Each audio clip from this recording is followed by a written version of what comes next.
အားလုံးပဲမင်္ဂလာပါရှင် LS Ghost Story Channel ကနေပရိသတ်များအားလုံးကိုပြန်လည်ကြိုဆိုလိုက်ပါတယ်ပရိသတ်များအတွက်ကျမတို့ Channel ကနေ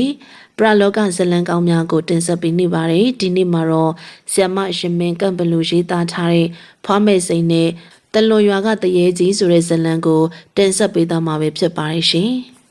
အချိန်ကတော့ညတကောင်ကျော်ကိုရောက်ပါတော့မယ်ဒီချိန်မှာတော့နွားလဲတစီက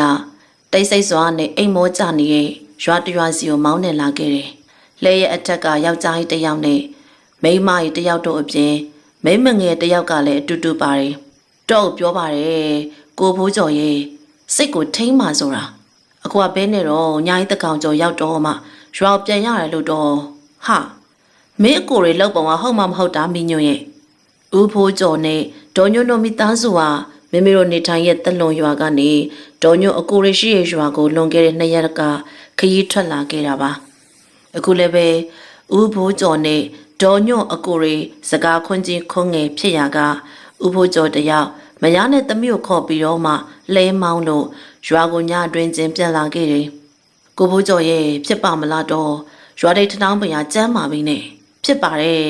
ငါသမီးတို့သာမင်းကြည့်ထားဘာမှစိတ်ပူးမနေနဲ့တလွန်ရွာထိပ်မှာရှိတဲ့ထနောင်းပင်ကြီးတပင်ရှိတယ်အဲ့ဒီထနောင်းပင်ကတရေအလွန်6တင်လို့တည်င်းနေရပြန့်လွတ်နေတာကနှစ်အတော်ကြာခဲ့ပြီ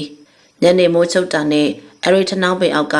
အသားငါးတွေကင်ပြီးတော့မှဖျက်လျှောက်သွားမယ်ဆိုရင်လိုက်ပြီးလှုပ်တတ်တယ်တခါတရံအပင်ဘဝကနေစောက်ထိုးကြီးဆင်းပြီးတော့မှ6တတ်တယ်ဒါကြောင့်မို့ဒေါ်ညွန့်ကစိတ်ပူပြီးတော့မေးတာဥပုကျော်ကတော့ဂယုဆိုင်ပုံမရပါဘူးနွားလဲကိုသာအတော်နဲ့နေဒေါ်ညွန့်နဲ့သမီးဖြစ်တဲ့သူတွေကဖျားစာတွေတွင်တွင်ရွှွန့်လို့တလွန်ရွာထိတ်နဲ့နီးလာလေးလေးစက်သိမ်းမွေးတွေထားလို့ဒေါ်ညွန့်ခမဖျားစာပင်အထစ်ထစ်အငုံငုံအဖေသမီးဖြစ်သူရဲ့ခေါ်တန်ဝင်ကြတော့ဥပုကျော်နောက်ကိုလှည့်ကြည့်လိုက်တော့သမီးဖြစ်သူကအရှိကိုလက်ညှိုးထိုးပြတယ်လက်ညှိုးထိုးပြရအောင်ကြည့်လိုက်တော့ထနောင်းပင်ကြီးအပေါ်ကမဲမဲအရာကြီးတစ်ခုဟာတလုံးလုံးနဲ့အပင်အောက်ကိုဆင်းလာတာတွေးကြသေးရပေါ့ကွာဟိုဟာဒေါသတွေကဒီမှာတွေ့ကြပြီပေါ့ဥဖိုးကျော်ကလဲထိတ်မှရှက်ဓားကိုလှမ်းယူရအပင်ကြီးအနားရောက်တော့နွားတွေကနှာတွေမှုတ်ပြီးမသွားချင်တယ်လို့ဖြစ်တယ်ခွေးမသားတွေသွားကြစမ်းဓားကိုခဏချပြီးတော့မှနွားတွေကိုကြိမ်နဲ့အဆက်မပြတ်ရိုက်တယ်အဲ့တော့ပေကက်ကက်လုံနေတဲ့နွားတွေကခုံပေါက်ပြီးတော့ပြေးတာနွားတွေကအတင်းပြင်းနေပေမဲ့လဲနောက်မီကိုတစုံတစ်ယောက်ကဆွဲထားတယ်လို့ပါပဲမရွေ့ဘူးအပင်စီကြီးရောစိုးစိုးကမဲမဲအရာကြီးလည်းမတွေ့တော့မင်းညော့လာစမ်းနှစ်ဖားကျဆွဲထားချိန်နေကြည့်ပြီးတော့မှဥပိုးကျော်ကမိမဖြစ်တဲ့သူကိုနေရာလဲလိုက်တယ်လဲရဲ့နောက်ပိုင်းကိုဥပိုးကျော်ပြောင်းထိုင်တာနဲ့လက်ထဲမှာကိုင်းတဲ့ဓာကြီးနဲ့ရမ်းကခုတ်တော်တာဆွဲစမ်းဆွဲထားစမ်းမဲမဲဆွဲနိုင်မလားကြည်ကြသေးတာပေါ့ဟိဒါနဲ့ဓာကိုရမ်းပြီးခုတ်တော့နွားလေးကိုဆက်မဆွဲတော့ဘဲနဲ့လွတ်ပြီးတော့နွားတွေကရွာကိုကစုံပေါက်ပြီးပြီးတော့လဲအထက်ကကိုဘိုးကျော်တို့မိသားစုတွေလဲပေါ်မပြုတ်ကြအောင်မနှဲထိန်ပြီးတော့လိုက်ခဲ့ရတော့တာတလွန်ရွာထိပ်ရဲ့ထနောင်းပင်အကြောင်းကဒီလောက်နဲ့မပြီးဘူးတရက်မှာရွာတွေကအရက်သမားမောင်ဖေးဆိုတဲ့သူကမမိုးရှူးရှူးနဲ့ထနောင်းပင်ကြီးအောင်မှလာအိတ်တယ်မောင်ဖေးအိတ်နေတော့သူ့ရဲ့ကြောကြီးကိုတပုတ်ပုတ်နဲ့ပုတ်နိုးတယ်ငကိုရရမှာကမိုးရှူးတို့မိုက်ရိုင်းပါတယ်ဆိုတဲ့မောင်ဖေးကအဲ့ရကထလို့ထနောင်းပင်ကြီးကိုသေးနဲ့ပန်းမလေးရောသေးနဲ့ပန်းပြီးရွာကိုပြန်ဖို့ထနောင်းပင်အောက်ကနေအထွက်ဘုံကနေဆိုတဲ့မြည်တန်တဲ့အတူသူ့ရဲ့ကြောစီဟာနာနာကျင်ကျင်ဝေဒနာကိုခံစားလိုက်ရတယ်ဒါနဲ့အရက်ကမူးနေတော့တတိမထားမိပဲနဲ့အိမ်ကိုပြန်လာခဲ့တာနောက်တရက်တော့အိယာထဲမှာသေဆုံးနေတဲ့မောင်ဖေးအလောင်းမိသားစုတွေတွေ့တယ်မောင်ဖေးအလောင်းကနှာခေါင်းနေနားတွေထဲကသွေးတွေရိုးစီးကြလို့ဒါရီတင်မကကြောမှာကလည်းလက်ငါးချောင်းရှားကြီးကိုတွေ့ရတော့မောင်ဖေးကိုထနောင်းပင်ရတရေကြီးဟာတက်လိုက်တယ်ဆိုတဲ့တဲ့ပြန့်လွင်လာပါလေရောတလွန်ရွာထိပ်မှာရှိတဲ့ထနောင်းပင်ကနာမည်ပိုကြီးနာတယ်ညဘက်အရေးချောင်းရှိရဲ့နောက်မှရွာထိပ်ကမသွားဘဲနဲ့ဝေးရကပတ်ပြီးသွားတယ်တလွန်ရွာမှာရှိတဲ့ရွာသူရွာသားတွေရဲ့အဲ့ဒီတရေကိုကြောက်တယ်အရေးချောင်းကိစ္စတွေနဲ့သွားလာရဒုက္ခတွေ့တယ်ဒါကြောင့်မို့ရွာဦးချောင်းဆရာတော်ကဥဆောင်ပြီးပရိတ်ရွတ်တရားနာတွေလုပ်တယ်ပရိတ်ရွတ်ပြီးတဲ့နောက်သွားလာဖို့ရှားလောက်ပြီးလို့ထင်ရင်သွားလာကြတော့တရေက6လန်နေသေးပင်အားလုံးကဘလို့လောက်ရမှမသိဘူးအဲ့ဒီလိုနဲ့ နေကင်းပိုင်းမှာအသွားလာလှုပ်တယ်ညဘက်ဆိုရင်အဲ့ဒီလန်ကိုဘယ်သူမှမသွားဘူးဒီလိုနဲ့နေရင်တရက်ကြတော့အမလေးလှုပ်ကြပါဦးမိစုဘာဖြစ်တာလဲမသိဘူးတော့ကဲကြပါဦးညနေပိုင်းချိန်တလွန်ရွာအတွင်းမှာရှိတဲ့အိမ်တအိမ်မှာဆူဆူညံ့ညံ့အသက်နေကြတယ်ရွာသူရွာသားတွေကအဲ့ဒီအိမ်စီကိုအပြေးလွှားရောက်တယ်သူတို့ရောက်တဲ့အချိန်မှာမိန်းကလေးတယောက်ကထမိန်ကိုပစိုးကြီးလိုဝှက်ပြီးတော့မှတဟားဟားရီလို့အိမ်ထဲမှာရှိတဲ့ပစ္စည်းတွေကိုပောက်ခွဲတာကြီးတော့မိစုကဘာဖြစ်တာလဲမသိပါဘူးဟဲ့နေရင်ထိုင်ဘာထဖြစ်မှန်းလည်းမသိဘူးလောက်ကြပါအောင်သူ့ဖေခီးသွားမှဖြစ်ရတယ်လို့ငါဘာလုပ်ရမှန်းကိုမသိတော့ဘူးကြီးတော့မိစုကြီးကတရေပူးနေရထင်နေတော့ဟေးဟုတ်လို့လားဟုတ်လောက်တယ်ဗျ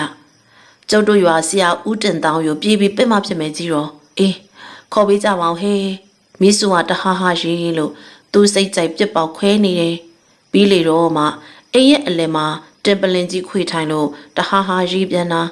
ဆရာဦးတင်တောင်းကိုရွာသားတွေကပြေးပင်နေဆရာဦးတင်တောင်းကရွာသားတွေနဲ့အတူလိုက်လာရှာတယ်ဆရာဦးတင်တောင်းအိမ်နဲ့ဝင်လာဖို့လောက်တော့ဟုတ်ကောင်မင်းပညာလောက်နဲ့ငါ့ကိုရှင်မမကြိုးစားနဲ့နော်တေးကျင်နေဆိုရင်တက်ခဲ့ကိုစင်ကိုသိအဲ့ဒီလိုမိစုဟာယောက်ျားတန်ကြီးနဲ့အိမ်ပေါဝါကနေဆရာဦးတင်တောင်းကိုလက်ညှိုးကြီးထိုးပြီးပြောတာဆရာဦးတင်တောင်းခမအိမ်ထဲလည်းမဝင်ရဲငါမနိုင်တော့ဘူးဒီလိုဆိုပြီးတော့ချက်ချင်မေသူ့ရဲ့အိမ်ကိုပြန်နေဂျန်နေရခဲ့တဲ့လူစုကမိစုကိုထဲမှာဝင်ပူးနေတဲ့တရေကိုဘယ်လိုလုပ်ရမလဲမသိဘူးအဲ့တော့အသက်ကြီးရဲ့ဘွားတော်ကြီးတွေကအခုဒီကလေးမကိုထဲမှာဝင်ပူးနေတဲ့ပုပ်ကိုကဘာအလိုရှိတယ်လဲဆိုတာပြောပြပါဒီကလေးမဘက်ကဘာအမားတွေမှားလဲဆိုတာကျုပ်တို့အားလုံးသိအောင်ပြောပြပါဒီလိုဝင်ပြောတော့အဲ့ဒီလိုမှပေါ့ဟေးငါနင်းတို့ရွာထိတ်ထနှောင်းပင်ရတရေဖိုးနေပဲဟမ်ထနှောင်းပင်ရတရေဖះရွာထက်ထနှောင်းပင်ရတရေဆိုတော့အားလုံးပို့ပြီးတော့မှလန့်ကုန်နေအဲ့ဒီတော့မေးပေးတဲ့ဘွားတော်ကြီးကပဲဘာများအလိုရှိလို့ဒီကလေးမစီကိုပူးကတ်နေရတာလဲတရေဖိုးနေရဲ့လူတော်ပြောပါဒီကလေးမတော့ဘေးဒုက္ခမပေးဘဲနဲ့ထွက်သွားပေးမယ်ဆိုရင်လေတင်လို့ရှိအောင်လှုပ်ပေးပါမယ်ဒါလို့ဆိုတော့မိစုကောင်းတငိမ့်ငိမ့်နဲ့ငါရဲ့အပင်အောက်မှာအရက်နဲ့ကြက်ကြော်လာချပေးကြတရေကြီးဖိုးနေပြောတဲ့အတိုင်းလှုပ်ပေးပါမယ်တော့အရင်ဆုံးဒီကလေးမကိုရထွက်ခွာပေးပါအေးနင်တို့စကားတော့တီးနော်မတီးတရွာလုံးဂုတ်ချိုးတက်ပြမယ်ဒီလိုကျိမ်းမောင်းပြီးမှမိစုကိုရဲကထွက်သွားပါလေရောမိစုခမမလည်းတရေကြီးဖိုးနေပြောတဲ့အတိုင်းအရက်နဲ့ကြက်ကြော်ထနှောင်းပိန်အောင်မှသွားပြီးချပေးတယ်အဲ့တော့မှမိစုထံမှာပူးကတ်ခြင်းမပြုတော့ဘူးနောက်တော့မကြာခဏဆိုတလွန်ရွာထဲမှာတော့တရေကြီးဖိုးနေရဝင်ပူးတော်ခံရကြတယ်ဝင်ပူးတိုင်းလေအရက်နဲ့ကြက်ကြော်တောင်းနေတရေကြီးဖိုးနေပူးတာနဲ့ထနှောင်းပင်ကြီးအောက်ကိုအရက်နဲ့ကြက်ကြော်အပြေးလွှားသွားချရတော့တာဒါနဲ့ပဲတလွန်ရွာထဲမှာတရေကြီးဖိုးနေကကြီးစိုးနေမှုတွေကိုမကြိုက်တဲ့တလွန်ရွာသားကိုကြော်တင့်ဆိုတဲ့သူက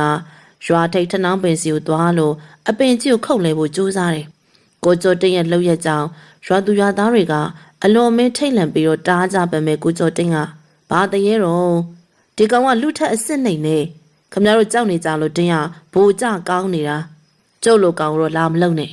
ဒီလိုလူအများကြားစီကိုအော်ဟစ်ပြီးတော့မှတက်ပင်မော်တက်ခုတ်တယ်ထနှောင်းပင်ရကိုင်းတို့ခုတ်တော့ဘုံကနေဆိုတဲ့အတန်နဲ့အတူကိုကျော်တင့်ရဲ့ကြောစီကအရိုက်ခံလိုက်ရတဲ့အတန်ကိုကျော်တင့်ကထနှောင်းပင်ဘဝနေပြုတ်ကြပါလေရောဟာကိုကျော်တင့်တော့ပြုတ်ကြပြီဟေ့ကိုကျော်တင့်အပင်ဘဝပြုတ်ကြတာမြင်တဲ့သူတွေကဝိုင်းအောင်လာတယ်ကိုကျော်တင့်ကိုရွာသားတွေပွေထူတော့ကိုကျော်တင့်အသက်မရှိတော့ဘူးပါဇက်တွေနှာခေါင်းတွေနားတွေထဲကသွေးတွေကစီးကြလို့ကိုကျော်တင့်ရဲ့ကြောမှာကလည်းလက်ဝါးရကြီးထင်းလို့တလွန်ရွာထဲမှာကိုကျော်တင့်ရဲ့မာယူရဲ့ဆံမှုတွေကိုပြောကြရင်ကိုကျော်တင့်သိဆုံးသွားတဲ့အတွက်စိတ်မကောင်းလည်းဖြစ်တယ်တရေကြီးဖိုးနေကိုလည်းရခင်ကထပ်ပူကြောက်လာကြတာပေါ့ဖောင်းမိတ်စင်ရှိလားဗျာအဲ့ဒီလိုချန်ဝိုင်းအပြင်စီကခေါ်တဲ့အတန်ကိုချန်ဝိုင်းထဲမှာမျက်နှာတက်နေတဲ့ဖွားမိတ်စိန်ကြားတယ်ဒါပေမဲ့ကော့ပြက်ခဲလို့အရွယ်ချွေးနေတဲ့နန်းဆိုင်လေးကစံတကားစီကိုတွားရင်ကရှိပါတယ်ရှင်တော့ဘယ်သူတွေလဲအဲ့ဒီလိုချန်ပီယံဘက်ကမရင်းနေတဲ့လူစိမ်း2ယောက်ကိုမေးတယ်အော်ညီမလေးအကိုတို့ကဖွားမိတ်စိန်စီကိုလာတာပါကွယ်ဧည့်သည်တွေပါဖွားမိတ်စိန်စီကိုကူညီလေးတောင်းချင်လို့ရောက်လာတာပါဒီလိုပြောတဲ့အချိန်မှာတော့မိဖို့တွေကဒေါ်ဝင်းထွက်လာတယ်သမီးဧည့်သည်ကိုတကားဖွင့်ပေးလိုက်လေ ဟုတ်နန်းကြိုင်လေးကတကောက်ဖွင့်ပေးလိုက်တော့ဧည့်သည်အမျိုးသား2ယောက်ကခြံဝိုင်းထဲဝင်လာတယ်အတော်ကဖွားမယ်စိန်ဆိုတာလားခမညာမဟုတ်ပါဘူးဖွားမယ်စိန်ဆိုတာငါအမေဟဲ့အော်တောင်းမှမာတယ်ဗျာကျုပ်တို့မသိလို့ပါရပါတယ်ဟိုးကိုပြစ်မှာခဏထိုင်ကြအောင်တော့အမေကမျက်နှာတက်နေတော့မလို့ပါဟုတ်ကဲ့ပါမနက်ခင်းကြီးရောက်လာတဲ့ဧည့်သည်2ယောက်ကိုတော်ဝင်အကဲခတ်တယ်ပြီးတော့ရင်တွေယူလို့မိဖို့တွေဝင်သွားတယ်နန်းကြိုင်လေးကချွေလက်စာအရွက်ပန်းကိုယူပြီးတော့မှထက်လက်ခုံပေါ်မှာထိုင်နေတယ်ဖွားမယ်စိန်ကမျက်နှာကိုချီတပတ်လေးနဲ့တုပ်ရင်းကိုပြစ်စီကိုရှောက်တယ်ကိုပြစ်မှာဝင်ထိုင်ပြီးတော့မှသူ့ကိုကြည့်နေလေတဲ့ဧည့်သည်2ယောက်ကိုဖွားတော့ဖွားမယ်စိန်မေးမောင်ရင်တို့ကဘသူတွေတော့ကွဟုတ်ကဲ့ပါခမညာကျုပ်တို့တွေကတလွန်ရွာနေလာတာပါကျွန်တော်နာမည်ကတော့မောင်ကျော်ပါသူ့နာမည်ကတော့စိုးပေပါခမညာမောင်ကျော်နဲ့စိုးပေပေါ့ဟုတ်ပါတယ်မနက်အစောတလွန်ရွာနေလာကြရဲဆိုတော့ဘာရေးများရှိတော့နောက်ပြီးတော့တလွန်ရွာဆိုတာနီးဟန်လည်းမတူပါဘူးတလွန်ရွာတော့ဒီနေရာနဲ့အတော်ဝေးပါတယ်ကျုပ်တို့တော့မှဒီရွာရောက်ဖို့နွားလေးကိုနေကုန်မောင်းလာခဲ့ရတာပါအေးတော်ဝေးရရင်နှွေးအိုလာချတယ်မိဝင်ရှင်းမေမနက်စာဘာပြန်ထားလဲအကျော်နဲ့ထမင်းစီစံမအမေဒီကလေးတွေကိုလည်းမနက်စာပြင်ပေးအောင်သူတို့ခမခီးဝေးရလာကြတယ်စာနေကြရောပေါ့ဟုတ်ကဲ့ပါမေ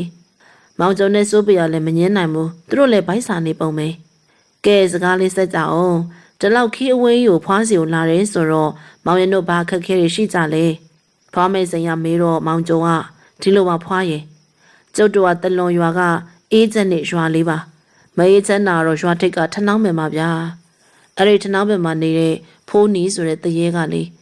ညာဘက်သူ့ပင်အောက်ကဖြတ်သွားဖြတ်လာလှုပ်တဲ့သူတွေကို6လက်ယုံတင်မကတော့ပါဘူးရွာတွေကလူတွေစီဝင်ရောက်ဘူးကတ်တယ်သူဝင်ဘူးခံရတဲ့သူနေတဲ့အပင်အောက်မှာကြက်ကြော်နဲ့အရက်ပလင်သွားချပေးရတယ်ဒါလည်းရွာမှာထုံးစံလိုဖြစ်နေပြီဒင်းကရွာပေါ်မှာဘူးကြနေရများတော့ဒင်းကိုကြောက်တဲ့ကိုကျော်တင့်ဆိုတဲ့ရွာသားကဒင်းနေတဲ့အပင်ကြီးကိုသွားခုတ်တယ်ဗျာဒါပေမဲ့ကိုကျော်တင့်ကိုလည်းအပင်ပေါ်ကနေသူကလက်ဝါးကြီးနဲ့ရိုက်ချတက်ပြစ်လိုက်ပြန်ရောအလိုဒီကောင်အတော်ဆိုးနေပါပေါ့လားဟုတ်ပါတယ်ကျုပ်တို့ရွာမှာကဆရာလည်းမပြင်းရဘူးတော်နေသူ့မနိုင်နဲ့ဆရာနဲ့တွင်ရွာကိုဒုက္ခပေးမှလည်းကြောက်ပါသေးရလေအေးလေဒါလည်းဟုတ်တာပဲကျုပ်တို့ကလည်းဆရာအကြောင်းမေးကြစုံစမ်းကြရင်ကဖွားအကြောင်းကြားမိရနဲ့မိဘတွေကိုပြောပြီးတမ်းပြီးခီးထွက်လာခဲ့တာပါခရီးဝေးရလာကြတော့ဖွားအိမ်မှာရှိပါစေလို့တလန်းလုံးဆုတောင်းခဲ့ရတာခုမှပဲစိတ်အေးတော်ရဖွားရဲ့မောင်ကျော်စကားကြတော့ဖွားမေစိန်ကခေါင်းလေးတငိမ့်ငိမ့်နဲ့မောင်ရင်တို့ခမညာမလဲလေကိုရွာပေါ်မှာကြည့်ရလူငယ်လေးတွေပါလားကဲပါအခုဆိုရင်မောင်ရင်တို့လာရင်ကိစ္စကိုဖွားသိပြီမနှက်စာလည်းရင်စားအောင်ခေးရောက်ဝေတော့ဘိုက်စာနေရောပေါ့ဟုတ်ကဲ့ပါဖွာမောင်ကျော်နဲ့စိုးပေရဖွားမေစိန်ပြောတာနဲ့ဒေါ်ဝင်းပြင်ပေးတဲ့ထမင်းစီစံနဲ့အကျော်ကိုအားရပါရစားတယ်ပြီးတော့သူတို့တွေကခရီးပန်းလာတော့ရေမိုးချိုးအနားယူတယ်တမိမိဝင်ရှင်းမေအမေတို့ဒီညနေတလွန်ရွာအောင်လိုက်သွားမယ်အဲ့ဒါညှိတူမောင်လေးသွားပြောချင်အောင်ဟုတ်ကဲ့ပါမေကျုပ်တော့ပြောလိုက်ပါမယ်ဖွားမေစိန်ခိုင်းတဲ့အတိုင်းပဲဒေါ်ဝင်းကမောင်တိုးတို့သွားပြောတယ်အလောက်အားနေရမောင်တိုးနဲ့မောင်အောင်ကခီးထွက်ရမယ်ဆိုတော့အတော်ကဝမ်းသာနေရပုံဖွာကျုပ်တို့တော့အသင့်ပဲပြုတ်ရေမိုးချိုးပြီးခီးထွက်ဖို့အသင့်ပြင်ဆင်လာကြတဲ့မောင်တိုးနဲ့မောင်အောင်ကချီလွယ်အိတ်ကလေးကိုစီနဲ့ဝိုင်းထဲဝင်လာပါလေရောကဲလာကြထိုင်ကြကိုပြက်ခင်းလေးမှာဖွားမေစိန်ရဲ့နဘေးမောင်ကျော်နဲ့စိုးပေကိုထိုင်နေမောင်တိုးနဲ့မောင်အောင်ကချက်လက်ခုံမှာဝင်ထိုင်နေဒါဖွားရဲ့သားတွေပါသူကမောင်တိုးသူကမောင်အောင်နဲ့ဟုတ်ကဲ့ပါဖွားငါညီတို့အကုနမရမောင်ကျော်ပါသူကတော့အကုရဲ့တငယ်ချင်းစိုးပေလို့ခေါ်ပါတယ်ဟုတ်ကဲ့ပါခင်ဗျာဒါဆိုရင်ကျုပ်တို့လိုက်ရမှာအကိုတို့ရွာပေါ့ဟုတ်ပါကွာမောင်တိုးနဲ့မောင်ကျော်တို့တွေကအဖွဲကျသွားကြတယ်ညနေ4 ချက်တိအချိန်ရောက်တော့ခီးထွက်ဖို့အသင်ဖြစ်နေပါပြီထုံးစံအတိုင်းပဲမောင်တိုးမောင်နဲ့လှည့်အထက်မှာတော့ဖွားမေစိန်နဲ့မောင်အောင်လိုက်တယ်မောင်ကျော်နဲ့စိုးပေကသူတို့နွားလဲနဲ့ရှိကဥဆောင်ထွက်တယ်ညနေမှာအစာပြူလို့ထွက်လာခဲ့ကြတဲ့တလွန်ရွာခီးစဉ်ကနောက်ထပ်တနေ့မနက်ခင်းကြတော့မှတလွန်ရွာစီရောက်တယ်မောင်ကျော်ကသူ့ရဲ့နေအိမ်စီကိုဖွားမေစိန်တို့ခေါ်သွားတယ်မောင်ကျော်တို့အိမ်ကတော့တောတထေးဖြစ်ပုံပဲအိမ်ကပြင်အောင်နှစ်ထပ်နဲ့ခြံဝိုင်းကြီးကလည်းတော်တော်ကျယ်တယ်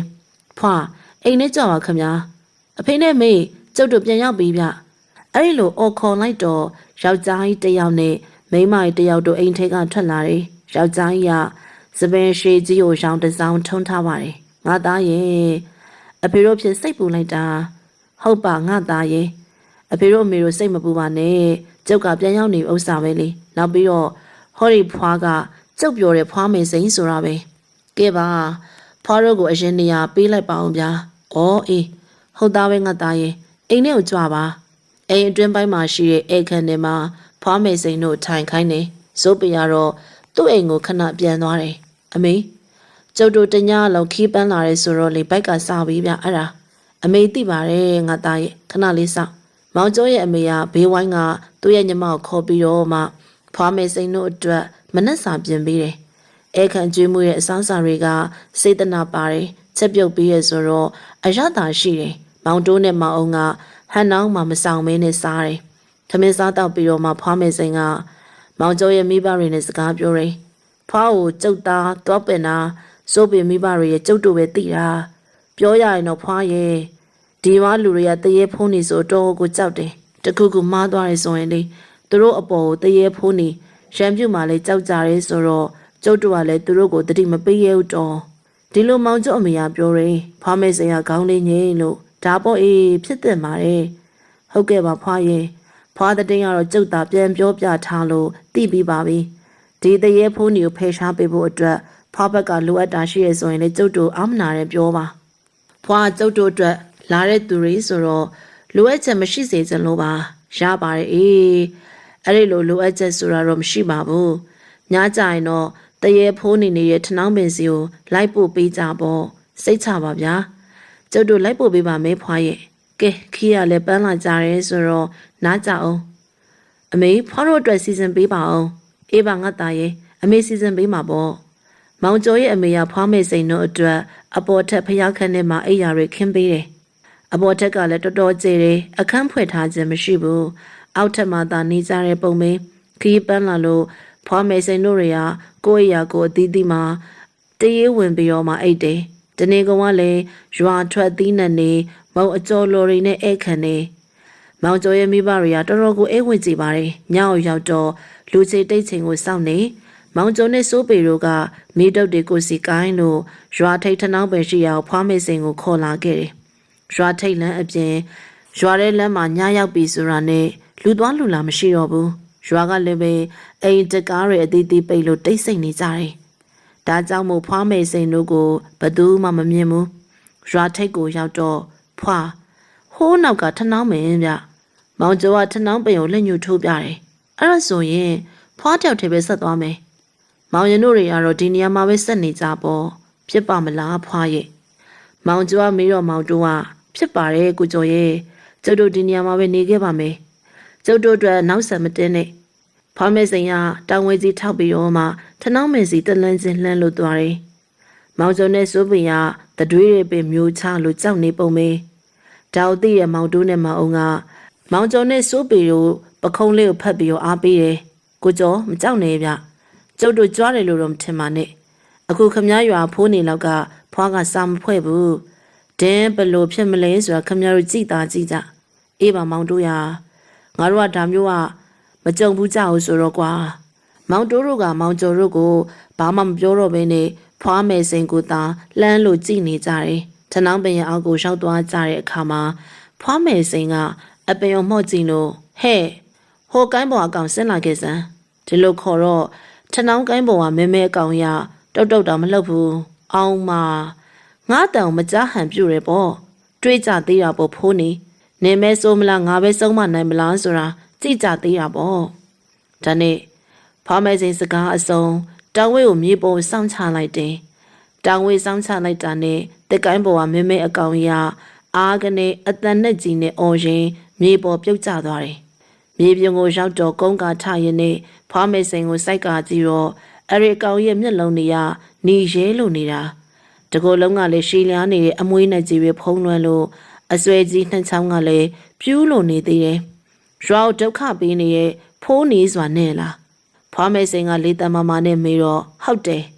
နေဘာဖြစ်လို့ဒီရွာဒုက္ခပေးရလဲဒါငါနေရပဲငါလှုပ်စင်တာလှုပ်မယ်မဆိုင်တော့ဝင်မပါနဲ့ဒါနင့်နဲ့မဟုတ်ဘူးဆုံးဖြူမှာနေရမခေပါလားဖိုးနေရဲ့ငါအသက်ကနင့်ထက်အများကြီးကြီးတယ်မေစိန်ရဲ့ အေးလေ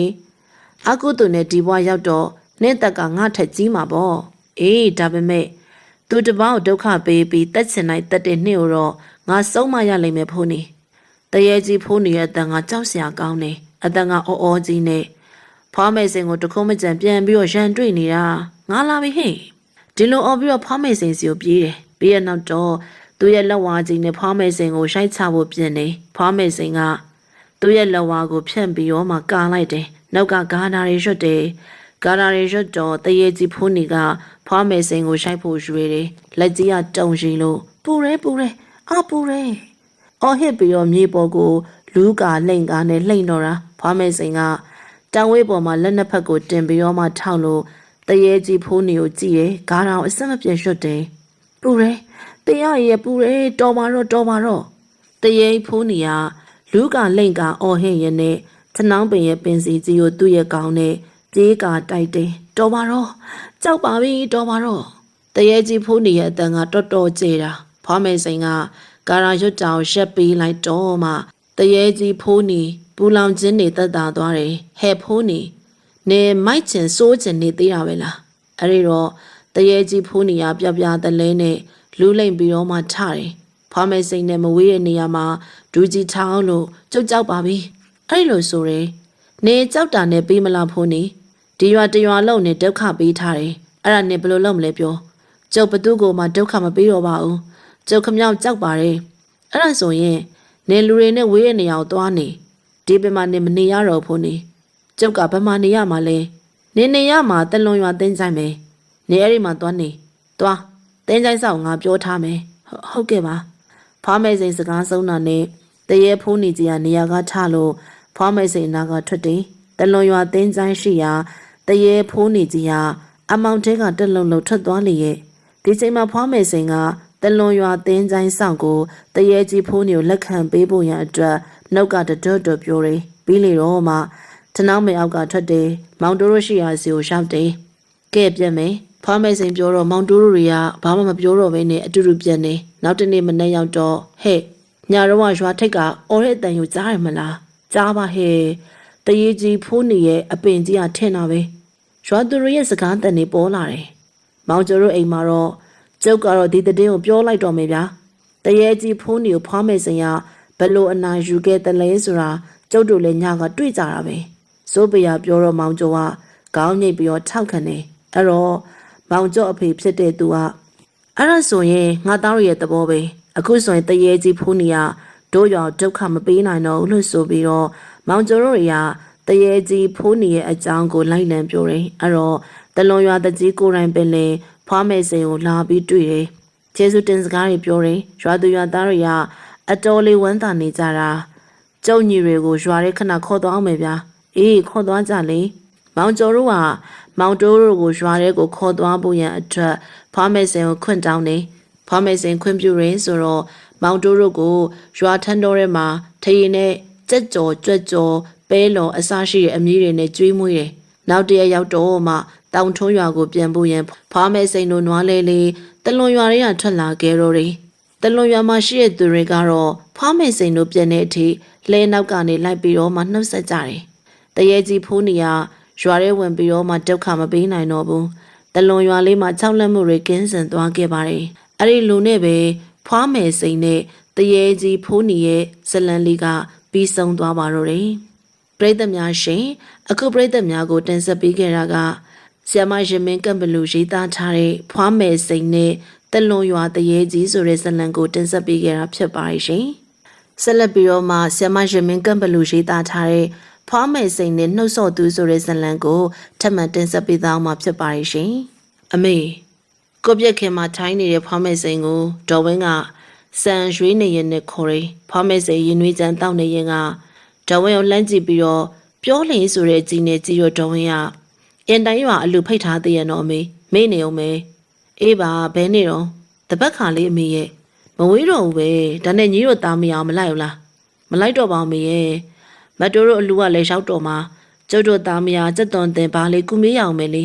အော်အေးအဲ့ဒါဆိုလဲညီတို့သဘောပေါ့အမေကတော့မောင်တိုးနဲ့မောင်ကိုဖော်ခေါ်သွားမှာပဲအမလေးအမေရဲ့အမေဘဲတော့အမေသားတွေပါနေဥစ္စာတို့ဆန်းဆန်းခေါ်သွားမယ်ပြောနေသေးရတော့ အေးပါညီရလဲလေစကားအရာပြောတာပါအေးဟုတ်ပါပြီအမေရဲ့ဒါနဲ့ကျုပ်ရဲ့သမီးအောင်မတွေးမိဘူးမလားမေငါမျိုးအစောတောင်းဘက်ဝိုင်းကမီထူရိုစီကွန်လေးသွားတောင်းခိုင်းတာတယ်ဒီကလေးကစော့နေထင်တာပါပဲအခုရက်ထိကိုပေါ်မလာအောင်ဒါလို့ဆိုတော့လည်းကျုပ်လိုက်သွားလိုက်မယ်လေအမေမဟုတ်ရင်ကိုကနေဆောင်မှစားရလိမ့်မယ်အေးလိုက်သွားဒေါ်ဝင်းရစံပန်းကိုချထားခဲ့ပြီးတော့မှနန်းကြိုင်လေးနောက်ကိုလိုက်တယ်ဖွားမယ်စိန်ကတော့သူ့ရဲ့စိတ်လက်ကြီးကိုမီးတို့ဖွားဆိုင်တယ်အဲ့တော့ကျန်ဝိုင်းထဲကိုခတ်သက်တော်ဝင်လာနေတဲ့အမျိုးသမီးတစ်ယောက်အဲ့ဒီအမျိုးသမီးကဖွားမယ်စိန်ကိုတွေ့ရဝမ်းသာတော်တဲ့ပုံနဲ့ကော့ပြက်စီကိုရှောက်လာတယ်တော်သေးရပေါ်တော့ဖွားအိမ်မှာမရှိဘူးထင်တာဟဲ့မီတူဘာဖြစ်တာတော့မီတူဆိုတဲ့ရွာသူအမျိုးသမီးကိုဖွားမယ်စိန်ကမေးတယ်မီတူကကော့ပြက်ပေါ်မှာမထိုင်သေးဘဲနဲ့နဘေးမှာရက်နေပြီးတော့မှကျုပ်ဖွားစီကိုအကူညီလာတောင်းတာတော့ဟဲ့ဘာဖြစ်လို့တော့ကျုပ်လေကျုပ်ပိုက်ထဲကနေထိုင်မကောင်းဖြစ်နေတဲ့ဖွာကျုပ်ကိုဘသူပြုစားထားလဲမသိဘူးတော့အဲ့ဒါဖွာစစ်ဆေးပေးပါလားဖွာမဲစိန်ကမိတူကိုကြည့်လို့ကဲအလို့ဆိုတော့လက်ဒီမှာရက်မနေနဲ့ဒီမှာလာထိုင်လေဟုတ်ကဲ့ပါဖွာခြေစင်းမိထိုင်စပင်ထုံးဖြီချလိုက်မိတူဖွာမဲစိန်ရဲ့နဘေးမှာခြေစင်းထိုင်ခိုင်းနေဒါရဲတင်မကထုံးလို့ထားတဲ့စတုံးကိုပါဖြီချခိုင်းလိုက်တယ်ဘေးရနောက်တော့ဖွာမဲစိန်ကမိတူရဲ့စပင်ဖြားကနေခြေဖြားအထိဆက်ဆေးပေးတယ်စစ်ဆေးလို့ပြီးတော့ကဲမီထူရှင်းဖွာညီကဘာဖြစ်နေရဲ့လို့ထင်လဲကျမဘာဖြစ်လို့လဲဖွာရဲ့မီထူကကြောင်အန်းနဲ့ပြန်မေးတာညီစပင်တွေကိုပြန်စီးလိုက်ပါတော့အေးဟုတ်ကဲ့ပါဖွာမီထူကစပင်တွေကိုပြန်စီးတယ်ဘေးရနောက်တော့ဖွာမိတ်စိန်ပြောလာမယ့်စကားတွေကိုအတွေးနဲ့မျှောနေရှာတာမီထူညီစံဘောစီကိုသွားကျုပ်ကိုစံဘောစီကိုဘာသွားလို့ရမှာလဲဖွာရဲ့အိုးအေးညီကိုဖြစ်နေရအမျိုးသမီးယောဂဘာပယောဂမှမဟုတ်ဘူးအဲ့ဒါကြောင့်ဆေးဆရာစံဘောစီမှာဆေးသွားတောင်းလို့ပြောတာအော်အဲ့လိုလားတော့ကျုပ်ကသိမှမသိတာမေတူကရှက်ပြီးတော့မှရေးတယ်ဖောင်းမဲ့စင်ကဇက်လက်ကြီးကိုဖွာပြီးတော့မှမိခိုးငွေတွေကလေထဲမှာလွင့်ပြန်လို့မေတူကဒါဖြင့်လေဖွာပြောတယ်လို့ပေါ့ဆေးဆရာကိုစံဘောစီကိုကျုပ်ဆေးတော့တောင်းမယ်နော်ဖွာကျုပ်ပြောင်းမယ်အေးမေတူတယောက်ချမ်းဝိုင်းနေရထွက်သွားပါတယ်မီတူပြန်သွားပြီးမကြပါဘူးဒေါ်ဝင်းနဲ့နန်းကြိုင်တို့အိမ်ပြန်လျှောက်လာတယ်ဒေါ်ဝင်းလက်ထဲမှာတော့ပကံတစ်ချက်ကင်ထားတာမြင်တော့မိဝင်ဘာရီယူလာပြန်တာလဲတောင်ပိုင်းကပေးလိုက်တာမေငါချောက်နဲ့တရက်ချင်ကိုရောပြီးချက်ထားတာတဲ့အမေရဲ့ကျုပ်လည်းစားကျင်နေပြောရနဲ့ပကံနဲ့ထည့်ပေးလိုက်တာဒါကုန်းရွယ်လေးမေဒေါ်ဝင်းကသူများအိမ်ကဟင်းယူလာလို့ဖွားမယ်စင်စူမာဆိုးတာကြောင့်ယူလာတဲ့ကုန်းရွက်တွေကိုကုန်းရွက်ထဲကိုထည့်ပေးလို့ကြစ်ကျင်ပဲမိဖို့ရဝနေနန်းကြိုင်လေးကကိုပြက်ခင်းမှာထိုင်လို့ငါမြေရှင်းဖွာနောက်ရက်ကစပြီးဖုန်းကြီးเจ้าမှာစာသားတင်ရမယ်နော်ညီခုလိုစော့ပြီးတော့လဲနေရတယ်ဖွာမကြိုက်ဘူးစာတင်ရမယ်တကယ်လားဖွာတကယ်ပေါ့ငါမြေရဲ့တနေ့ရပဲကပ်ပိယာရို့ဖွာပြောထားပြီးပြီငါမရတာအချိန်မှန်သွားနော်ဟုတ်ကဲ့ပါဖွာစာတင်ရမယ်ဆိုတော့နန်းကြိုင်လေးကပြောနေရှာတာဖွာမဲ့စိန်ကမြေဖြစ်သူကြည်ရနဲ့ပြုံးနေနှစ်ရက်မြောက်တဲ့နေ့တော့ဖွားမေစိန်ကမောင်တိုးနဲ့မောင်အုံးကိုခေါ်လို့အင်တိုင်းရွာမှာရှိတဲ့အလူကိုထွက်လာခဲ့တယ်။အဲ့ဒီအလူရှင်ကဖွားမေစိန်ကိုတေချာဖိတ်ထားတာမလို့တညအိမ်ရောက်လာခဲ့တာပါ။ဖွားမေစိန်ကလူကြီးတွေထိုင်ပြီးစကားပြောနေပြီးမောင်တိုးနဲ့မောင်အုံးကရွာကလာသားတွေနဲ့ဖွဲ့ကြနေလေရဲ့။အလူရှင်ကလည်းရွာလုံးကျွတ်မိခိုးတိတ်ကျွေးသလိုရွာသူရွာသားတွေကလည်းထင်းလို့ရင်ထင်းအလျင်မီအောင်ဝိုင်းဝန်းကူညီပေးတယ်။အလူကအလွန်ပြောစရာကောင်းတယ်။ပိတ်သိက်ဆရာကိုလည်းမြို့ဝနမဲကြီးဆရာကိုငားရန်ပေးထားတော့လူတွေရဲ့မန်းတက်နဲ့မဆက်အောင်တော်တော်ကိုများတာထမင်းစားတဲ့နေရာမှာလဲဖွားရင်အာမနာနဲ့ပြို့လိုရာရှိရင်လဲကျုပ်တို့ပြောနော်အင်တိုင်းရွာတကြီးဦးဖိုးမှန်ကဖွားမိတ်စင်ကိုပြောတယ်အမလီမောင်ဖိုးမှန်လိုရာထက်ကိုပိုးနေပါပြီအခြားဝိုင်းတွေလဲချပေးလိုက်ပါအောင်ကွယ်ထမင်းဝိုင်းမှာဟင်းနေရတော်တော်ကိုစုံနေမောင်တိုးမောင်အုံတို့ကခေါင်းတော်မဖော်နိုင်အောင်တော်တော်ကိုဂရွင်းတိတ်နေလေရဲ့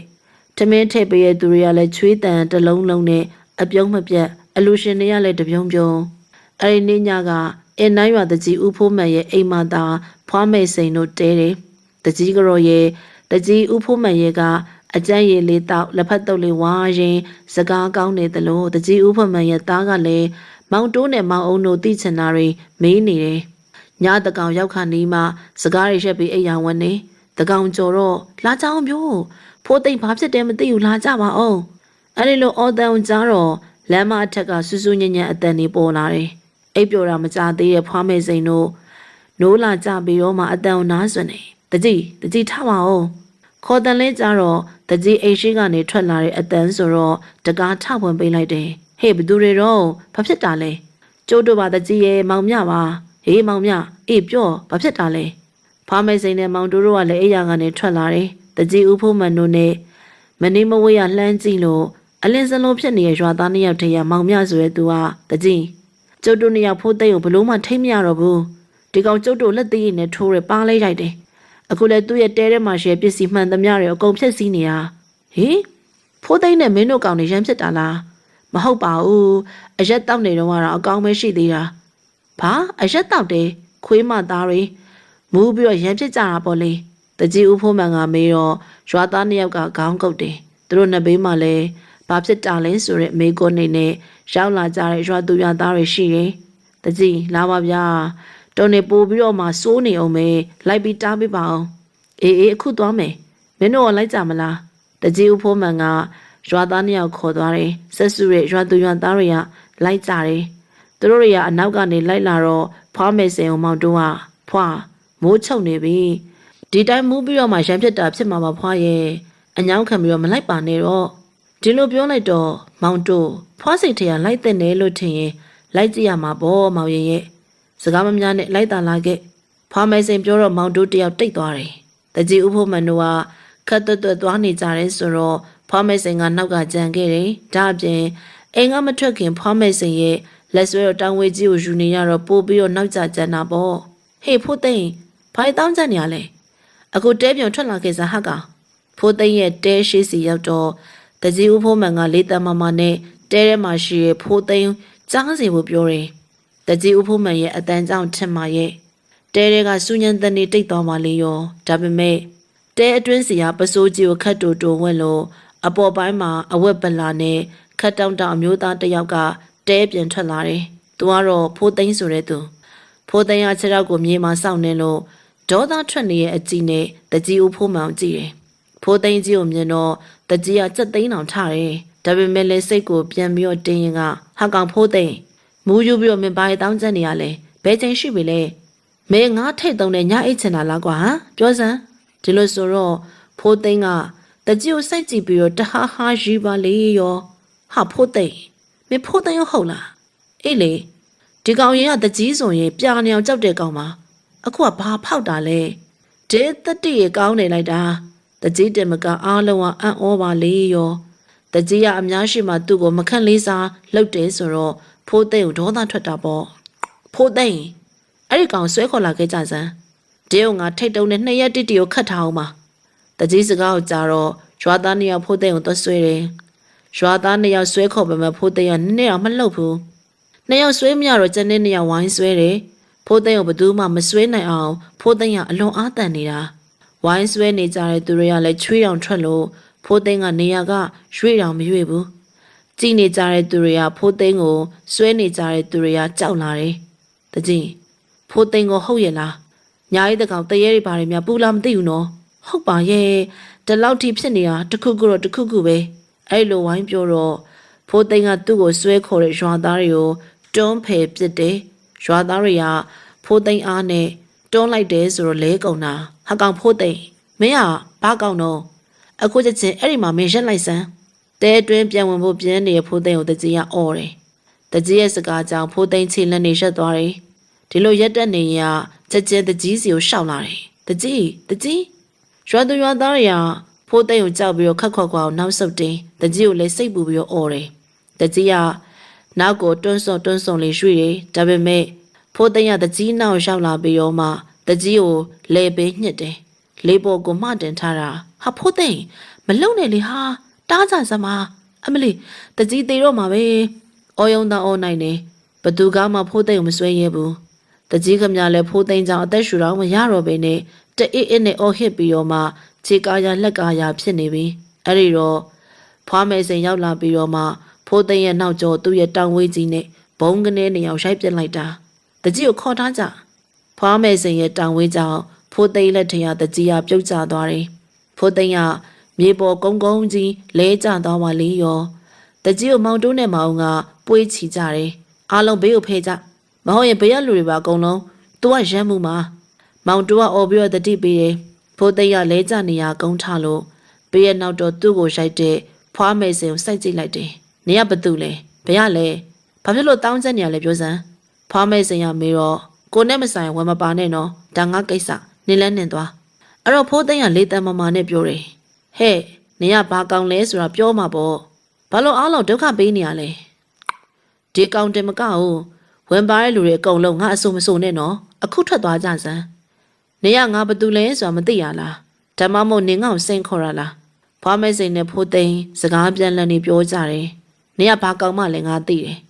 ငါလည်းဘာကောင်းလဲဆိုတာနင်သိစီရမှာပေါ့ဒါလို့ဆိုပြီးတော့ဖိုးသိန်းကသူ့ပါးတွေကိုသူ့လက်နဲ့သူတဖြန်းဖြန်းရိုက်တော့တာဒါရီတင်မကတေးပဲနဲ့တဲတန်ကိုလည်းခေါင်းနေနဲ့ပြေးဆောင်နေဖိုးသိန်းရဲ့ခေါင်းမှာသွေးတွေကတဆက်ဆက်ကြလို့ကြည့်ရသူတွေကအရန်ကြောက်ကြတယ်ဖိုးသိန်းကဘလူးတပတ်ကြီးလိုကြောက်စရာကောင်းတယ်ဖွားမဲစိန်ကသူ့ရဲ့တောင်ဝဲကြီးကိုမြေပေါ်မှာစောင့်ချလိုက်တယ်ပြီးရနောက်ဖိုးသိန်းကိုလက်ညှိုးထိုးပြပြီးတော့မှခါတာရီရွှတ်တယ်တောင်ဝဲစောင့်ချလိုက်တိုင်းပြေးဆောင်ဖို့ပြင်းနေတဲ့ဖိုးသိန်းခြေရောက်တရားလုံးဝလှုပ်မရတော့ဘူးနေရာကနေရွှေ့ဖို့ကြိုးစားပေမဲ့လည်းမရဘူးဖွားမဲစိန်ကားတာစပြီးရွှတ်တော့ဖိုးသိန်းမျက်စိမျက်နှာပြတ်တယ်အစောပိုင်းတော့မာထန်ရဲ့ဖိုးသိန်းမျက်နှာကြီးကချက်ချင်းညှိုးငယ်သွားတာနားလိုက်တာအမလေးဗျာမရိုက်ပါနဲ့နားတယ်နားလိုက်တာတစုံတယောက်ကသူ့ကိုရိုက်နေတယ်လို့အော်တာနေရာကနေထွက်ပြေးအောင်လေခြေထောက်တရားလှုပ်လို့မရဘူးဖိုးသိန်းအော်ဟစ်လို့ပဲနေတယ်အမေကျုပ်ကိုခွင့်လွတ်ပါကျုပ်ကိုမရိုက်ပါနဲ့တော့အမေကြီးရဲ့ကျုပ်နာလာပြီအဲ့လိုမခံနိုင်တဲ့အစုံမှာဖွားမဲစင်ကိုပြောတယ်ဒါပေမဲ့ဖွားမဲစင်ကကာရာရွတ်တောင်အရောမှရှက်လိုက်တာကဲအဲ့ဒါဆိုရင်နင်မသူလဲပြောပါမယ်ဖွားမဲစင်ကတောင်ဝဲကိုစောင့်ချတော့ဖိုးသိန်းရမြေပေါ်မှာထိုင်ရသားလေးလဲသွားတယ်ခြေောက်တရလှုပ်ရှားရသွားတယ်ဆိုတော့ဖိုးသိန်းကတက်ပြင်းချလို့ဒီလိုမှအမေကြီးရဲ့ညနေပိုင်းကဖိုးသိန်းတဲထဲမှာဖိုးသိန်းနဲ့သူ့ရဲ့တငယ်ချင်းနှစ်ယောက်ကအလုံများနေကြတယ်ဖြစ်ပုံကဖိုးသိန်းမိမမလှဆိုက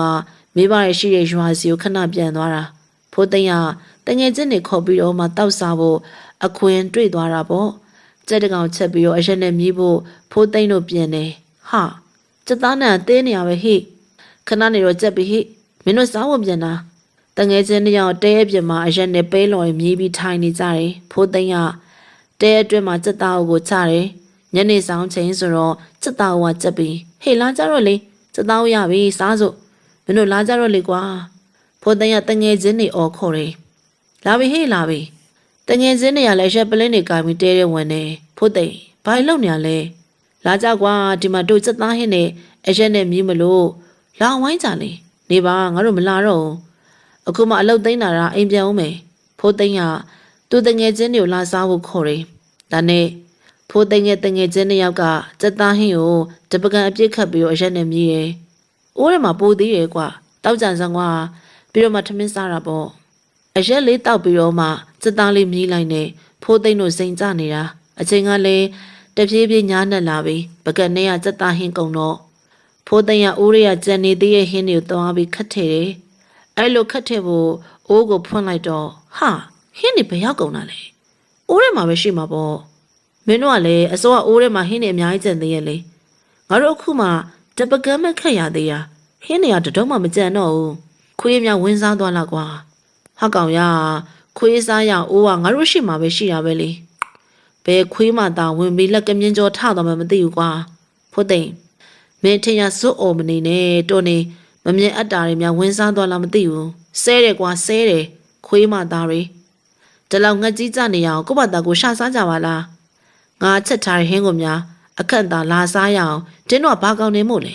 ဟာကွာဒီကောင်ကတော့တော်စက်မှာဖိုးသိန်းရဲ့အလကားနေရဲ့နဲ့ကိစ္စရှုပ်ကုန်မအောင်မယ်ကွာရှုပ်ကွာခွေးမှသာခွေးတခိုးတသိရှင်ငါရှိလာခဲ့စမ်းနောက်မစားရအောင်လို့စောက်ခွက်ကိုဖြတ်ကန်ပြုံးမယ်အရက်ကမူးလာရဲဆိုတော့ဖိုးသိန်းကိုတငယ်ချင်းတွေထိမ့်မြတော့ဘူးဖိုးသိန်းရဲ့တဲကလည်းရွာပြန်ဘက်ကျနေရဲဆိုတော့တငယ်ချင်းတွေပို့ကြောက်တယ်သူတို့တားနေကြရင်ဖိုးသိန်းကစက်ကနေတုံလာပါလေရောကောင်းချင်းငိုင်းဆိုင်နေငြိမ်သွားတယ်ဖိုးသိန်းဘာဖြစ်တာလဲတငယ်ချင်းတွေမေးပေမဲ့ဖိုးသိန်းပြန်မပြောနိုင်ဘူးပြန်မပြောဘဲနဲ့ခေါင်းရင်ငုတ်ရတာနဲ့သူ့ရဲ့လက်တစ်ဖက်နဲ့သူ့ရဲ့ပါးတစ်ဖြန်းဖြန်းနေရှိုက်တာဟာဖိုးသိန်းမလုံနဲ့လေဟာကောင်ရဲ့ဆွဲစမောင်ဟာဖိုးသိန်းကိုတငယ်ချင်းနှစ်ယောက်ဆွဲထိန်နေဒါပေမဲ့ဖိုးသိန်းကရုံးနေရုံးကန်ပြစ်လို့လဲကျသွားတဲ့တငယ်ချင်းနှစ်ယောက်ကိုပါးရရိုက် လက်သေးနဲ့ထိုးတယ်ဟိုနှစ်ယောက်ကလည်းအကြောက်ကြီးကြောက်ပြီးတော့အော်ဟစ်ပြေးတော့တာပေါ့ဖွားမေစိန်တို့အားလုံးကဖိုးသိမ်းပြောပြတာတွေနားထောင်နေကြတယ်ကျုပ်ကဟိုးနာမကြီးပြမနေရတဲ့ရဲပါဒီကောင်ကလာပါစားပါဆိုလို့လာစားတာဒါဒီကောင်ကကျုပ်တို့ဆဲဆိုနေရနဲ့ဒေါသထွက်လို့ခုလိုလှုပ်လိုက်တာပါအော်အေးဒီကလေးအပြောဆိုမတက်လို့ခုလိုဖြစ်တာပါဒီအတွက်လည်းမောင်ရဲ့ဘက်ကခွင့်လွန်ပေးလိုက်ပါကျုပ်လည်းဒီလောက်ဆိုချိန်နဲ့ပါပဲနောက်ကိုသာဒီလိုထပ်ပြီးတော့မဖြစ်ပါစေနဲ့ဟုတ်ပါပြီဖွားသေးချာပြောပြလိုက်မယ်မောင်ရင်လည်းသူ့ကိုဘဝမောင်ရင်လှုပ်ထားတဲ့တရားတခါယူသွားပြီးတော့မှထွက်သွားတော့ကြားလားဖွားမဲစိန်ပြောတော့မကြီးပင်ရတရေရသဘောတူတယ်သူလှုပ်ထားတဲ့တရားတွေကိုလက်နဲ့တက်ချပြီးတော့သူနဲ့တပါးရဲ့ယူဆောင်သွားပြီးရနောက်ဖိုးသိန်းကိုတွေကထွက်သွားပါလေရောတရေကြီးထွက်သွားတော့ဖိုးသိန်းကိုကလဲကျသွားတယ်ကဲဒီကလေးရဲ့တငယ်ချင်းတွေလာခဲ့ကြသူ့တဲပုတ်ခေါ်သွားမနေ့ကမှတကြီးအိမ်ကိုလာခဲ့လို့ပြောလိုက်နော်ဖွားမဲစိန်ကဖိုးသိန်းရဲ့ကောင်လက်နဲ့တစ်ချက်တက်ပေးလိုက်တယ်ကဲအားလုံးကကိုယ့်အိမ်ကိုပြန်တော့မိုးလဲမှဒီကိစ္စရှမ်းတာပေါ့တကြီးဦးဖိုးမှန်ပြောတော့လူအုပ်ကွဲသွားတယ်ဒါနဲ့ဖွားမဲစိန်နဲ့တကြီးဦးဖိုးမှန်တို့အိမ်ကိုပြန်လာခဲ့တယ်နောက်တရက်မနေ့ရောက်တော့ဖိုးသိန်းကတငယ်ချင်းတွေနဲ့အတူတကြီးအိမ်ကိုရောက်တယ်ညကအကြောင်းတွေကိုတငယ်ချင်းတွေပြောပြလို့သိတာနဲ့တကြီးကသူတော်တော်ကြောက်နေတာဟာကောင်ဖိုးသိန်းဗျာတကြီးမင်းကောင်လဲပဲညစ်ဖို့လာတာလားမဟုတ်ပါဘူးတကြီးရဲ့ကျုပ်ကဘာလို့တကြီးကိုမခန့်လေးစားလှုပ်ရဲမလဲဗျာညကျုပ်တကယ်မသိတာပါကျုပ်ကတကြီးကိုပါစက်နေတောင်မှပြန်မပြောရတော့တကြီးသိရတာနဲ့ဖိုးသိန်းကတကြီးကိုကြောက်ကြောက်လက်လက်နဲ့ပြောတယ်ဖွားမဲစိန်ကအကြိုက်ရတောင်းရကြည့်လို့ဟာကောင်ညကိစ္စငါသိပြီမင်းအတော်နှုတ်ဆော့တဲ့အကောင်မလားဟေးတော်သေးရပေါ့ဖွားရှိလို့နမို့တာဆိုရင်ငါသိမှာမင်းကလည်းဖွားကြောင့်ဒုက္ခမရောက်တာမောင်တို့တရွာလုံးတော့မင်းတက်မလားမသိဘူးကြုံမဟုတ်ပါဘူးဗျာဟိုတရေလောက်တာပါတကြီးရဲ့ကျုပ်တောင်းမှမှာရတယ်ငါ့ကိုမတောင်းမှနဲ့ကျုပ်ထိုင်ကြတော့ပါမယ်ဗျာဖွားကိုရောတကြီးကိုရောကျုပ်ကျေးဇူးတင်ပါတယ်တောင်းလေတောင်းမှပါတယ်ဖိုးသိန်းကမြေပေါ်မှာထားပြီးလက်အုပ်ကလေးချီလို့ကတော့ရှာတယ်ကဲတလောက်ဆိုရင်တော့မောင်ရင်လည်းအမတ်ရှိလောက်ရောပေါ့နောက်ကိုစားဖို့တောက်ဖို့ခေါ်ရဲဆိုရင်လာကြဟေးလို့မခေါ်မိစေနဲ့ကိုယ့်ဘဝဝင်ကျင်မှာမမြင်ရတဲ့နာဘာဝတွေရှိတယ်ခေါ်ချင်တယ်ဆိုရင်ခေါ်မဲ့သူရဲ့နာမည်ကိုပြောပြီးမှခေါ်ရတယ်အဲ့ဒါမှတ်ထားဟုတ်ကဲ့ပါဗျာကျုံမှတ်ထားပါမယ်ဖွာဖိုးသိန်းကဖွားမဲ့စိန်ပြောတော့ခေါင်းလေးညိတ်ပြီးတော့မှတရုတ်တသိပြောတယ်ထူးထူးဆန်းဆန်းပဲဖိုးသိန်းကောင်းမှမိသည့်ဒဏ်ရာတန်ချက်မှမရှိဘက်ကတိအကောင်းတိုင်းမှာပဲတကြီးဦးဖိုးမှန်ကတော့အံ့ဩလို့ဖွားမဲစိန်ရဖိုးသိန်းတို့နဲ့တခဏစကားပြောပြီးရနောက်မောင်တိုးမောင်နဲ့လှဲနဲ့တောင်ထွန်းရွာကိုပြန်လာခဲ့ပါတော့တယ်ပရိသတ်များအတွက်ကျမတို့ channel ကနေစိတ်ဝင်စားဖွယ်ရာပရလောကဇလံကောင်းများကိုတင်ဆက်ပေးနေပါတယ်ဒီကနေ့မှာတော့ဆ iam ရှင်မင်းကံဘလူရေးသားထားတဲ့ဖွားမဲစိန်နဲ့ထူးဆန်းသောပျောက်ဆုံးမှုဆိုတဲ့ဇလံကိုတင်ဆက်ပေးသွားမှာဖြစ်ပါတယ်ရှင်အမေခမနေ့တိုင်းဒီဟင်းမဲ့ချက်နေတော့မှလားဟဲ့ဟင်းကဘာဖြစ်နေလို့တော့ကြော်တောင်းရဲ့အသားဟင်းလည်းပါနေရပဲလေဟာဗျာအမလေးတင်နာကြလေကုန်ပါပြီတော့ကုန်ပါပြီဒေါ်မိချူတရမောက်နေတဲ့ထမင်းပကံဟင်းပကံတွေကိုကြည့်လို့ဝမ်းနေစွာအော်ဟင်ကိုကြွေးတယ်တားဖြစ်သူကြော်တောင်းကလည်းမကြိနှက်တာနဲ့အိမ်ပြင်ထွက်သွားပါတယ်အော်တန်ကိုတန်နေကြားလို့ချန်နီနာချင်းဖြစ်တဲ့မှတ်ထေးဟာဒေါ်မိချူတို့ခြံထဲဝင်လာပြီးတော့မှငိုကြွေးနေတဲ့ဒေါ်မိချူအနာကိုရောက်တယ်ဘာဖြစ်တာလဲမချူရဲ့တို့အိမ်ကလည်းလေနေတိုင်းလို့ရှမ်းဖြစ်စကားများနေကြတာပါလားတော့ကျုပ်အပြစ်ပါပဲမထေးရဲ့ကြော်တောင်းမကြိုက်တဲ့ဟင်းတွေချက်မရကျုပ်အပြစ်ပါတော့ခတ်လိုက်တာမချူရဲ့တော်လဲလေတားဆိုသမီးဆိုမွေးထားမိရဲ့ဒုက္ခတွေဆက်ပြီးခံနေရအောင်မှာတော့တားဆိုရဲ့လည်းမအောင်မိပါဘူးတော့သူခမလည်းဖအေးမရှိကြရကျုပ်ကိုလောက်ကင်ကျွေးမွေးနေရတာမဟုတ်ဘူးလားတို့ကလည်းအမေဆိုတော့ဘယ်အပြစ်မင်မလဲလေဒေါ်မိချူကတားဖြစ်သူကြော်တောင်းကိုနည်းနည်းမှအပြစ်မမြင်ပါဘူးအခုလည်းပဲဒေါ်ထေကိုပြန်ပြီးဖြေရင်ကတားဖြစ်သူမှောက်သွားတဲ့ထမင်းပကံဟင်းပကံတွေကိုကောက်တယ်ကြော်တောင်းဖေကထမ်းတက်တဲ့အလုပ်ကိုလောက်ကင်ခဲ့တယ်လို့အဖေဖြစ်သူခြေရာနည်းနဲ့ကြော်တောင်းကလည်းအဖေဖြစ်သူမရှိတဲ့နောက်ထမ်းတက်ခြင်းနဲ့အသက်မွေးခဲ့တယ်ကြော်တောင်းမင်းလောက်အားခထက်ငါထရေဖို့အများနေပြီနော်အဲ့ဒါဆိုရင်မင်းကငါအကျွေးထပ်ပေးဖို့စဉ်းစားရတော့မှာဟာကိုကျော်ကြီးခမရဘာတွေဖြစ်နေရလဲဗျာကျုပ်ကခမရထက်တော်မှာတက်နေရကောင်မှာခမရလည်းကျုပ်ကိုလောအားခါတွေကနေအကျွေးနှုတ်ထားရပဲလေအဲ့တော့ဘာလို့စကားရှိနေရလဲငါမဲအတွက်ပြောတာမင်းအခုလိုတောက်လိုက်စားလိုက်နဲ့ ရှားတာလည်းငါ့ကိုအကျွေးပေးနေရတယ်ဆိုတော့မင်းမရဘာနဲ့ထမင်းစားမှလဲကွာကိုကျော်ကြီးခမရအတော်စကားရှိတဲ့လူပဲသူ့ဘာသာဘာနဲ့ဆက်စားလဲကျုပ်လိုသားဖြစ်သူကတော့မပူတာခမရဘာလာပူနေရလဲဘာလဲခမရကျုပ်မေကိုမြကြိုက်နေရလားဘာကွာတော်လိုက်စမ်းကြော်တောင်းမင်းတောက်ဆရာရှိတောက်ပြီးတော့မင်းပြန်တော့ကွာဟာကောင်မဟုတ်ရင်ငါစိတ်ကမင်းမလွယ်ဘူးနော်ကြော်တောင်းကအဲ့ဒီလိုဆိုလာတော့ကြော်ကြီးတော်တော်လေးစိတ်တူသွားတယ်ဒါပေမဲ့သူ့စိတ်ကိုသူထိန်းနေကြော်တောင်းနာကနေထွက်လာခဲ့လိုက်တာကြော်တောင်းကတော့ပေးဆောင်နဲ့လှမ်းကြည့်ရင်ကပဲကြီးလောပါစက်ထဲထည့်ပြီးကြိတ်ချီဝါတော့တယ်ညနေနေဆောင်တော့ကြော်တောင်းတရာမူးယူပြီးတော့မှထက်တော်ကပြန်လာလေရဲ့လမ်းတစ်လျှောက်မှာလည်းခြေလန်းနေရရိုင်းထိုးပြီးလေခွင်းထဲကိုပင်လဲကြနေတာရှုံနေပေးရေးနေတဲ့ကြားတွေက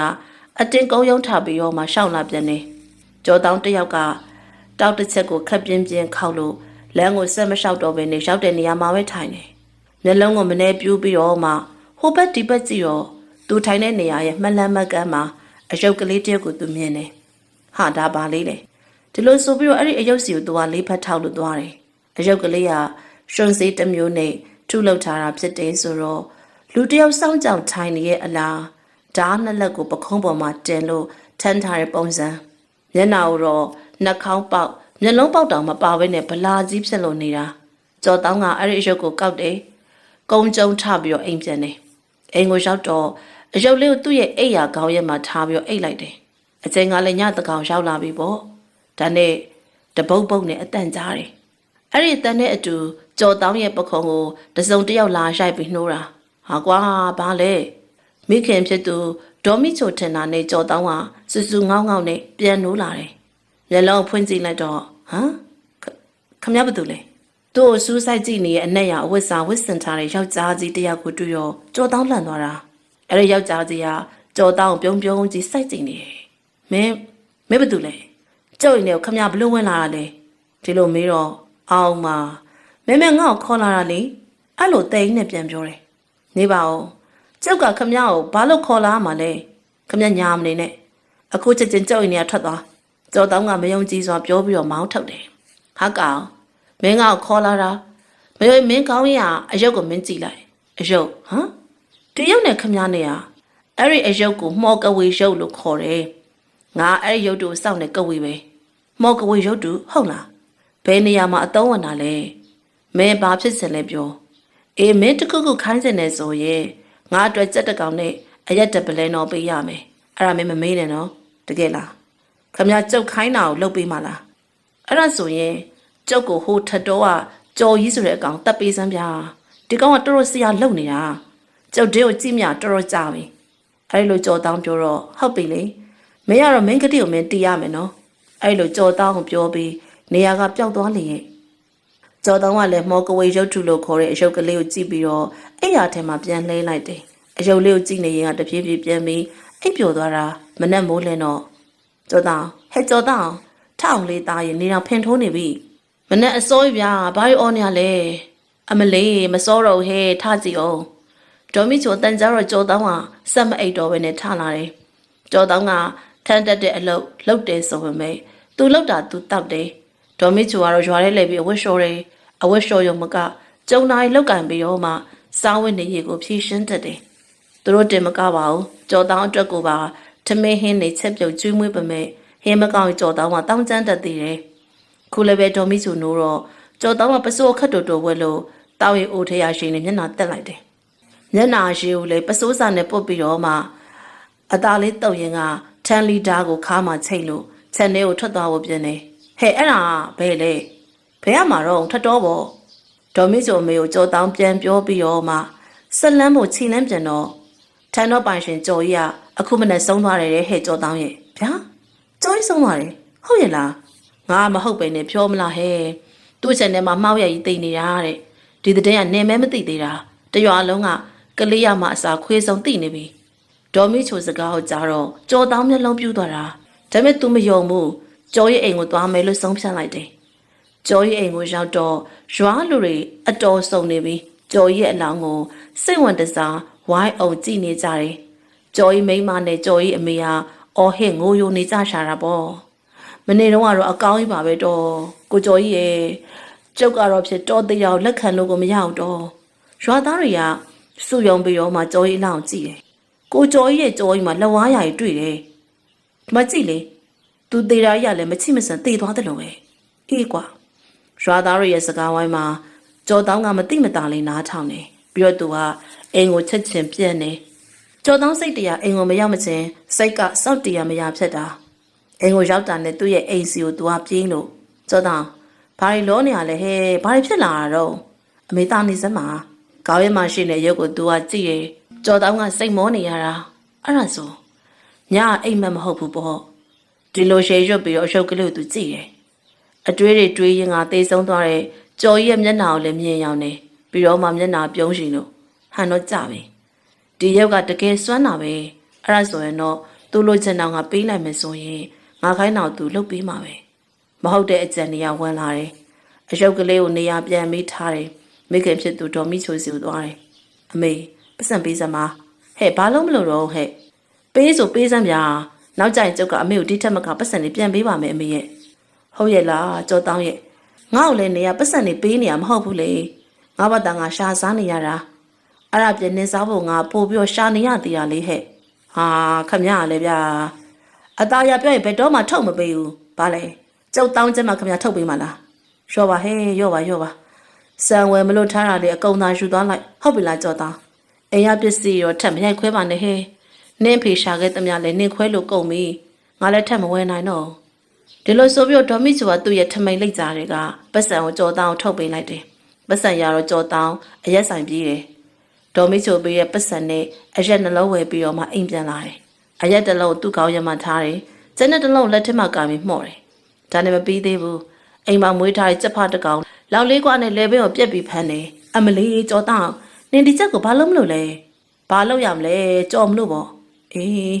နေလှုပ်ချင်တာသာလှုပ်တော့ဟဲ့ငါလည်းသူများရင်သွားပြီးအဝတ်လျှော်နေရပဲကောင်းတယ်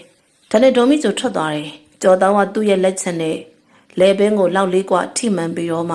သေဆုံးနေတဲ့ကြက်ဖာကိုကောက်တယ်ရေနွေးဖြောအမွှေးနှုတ်ဖို့ပြင်တယ်တနေကုန်ကြက်ကင်လိုက်အရက်တောက်လိုက်နဲ့အလုရှုံတို့ညနေနေဆောင်တော့ကြက်ကြော်နဲ့အရက်ပလင်းကိုသူ့ရဲ့ခေါင်းရက်မှာထားတယ်ကဝေရုပ်ရဲ့အရှိမသူတေးချချပေးတယ်ကဲကဝေကျုပ်တို့ခမကိုပြောထားသလိုစီစဉ်ပေးပြီနောက်ထပ်လည်းခမကိုကျုပ်ကအပူကောက်မှနော်ကျုပ်တို့ဘဝကိုလည်းခမမြင်မှာပေါ့ကျုပ်ချမ်းချမ်းသာနေကြတယ်အဲ့ဒါကြောင့်ရွှေငွေရမယ်လမ်းကိုညွှန်ပြပေးဒီလိုဆိုပြီးကြော်တောင်းကမော်ကိုရုပ်ထုပြုံးပြုံးကြည့်တယ်ညောင်ရောက်တော့ကြော်တောင်းခါတိုင်းလိုပဲမူးမူးနဲ့အိတ်တယ်ဟက်ကောင်ထထကြော်တောင်းပုတ်ပြီးနှိုးတယ်ကြော်တောင်းတယောက်လက်နိုးလာတော့သူ့ရဲ့အိတ်ရနှစ်ဘေးမှာမတ်တက်ရက်နဲ့လူနဲ့ကြီးကိုတွေ့တော့ကျုပ်ခမကျွေးခိုင်းတာကျွေးထားပြီးသွားပြီနော်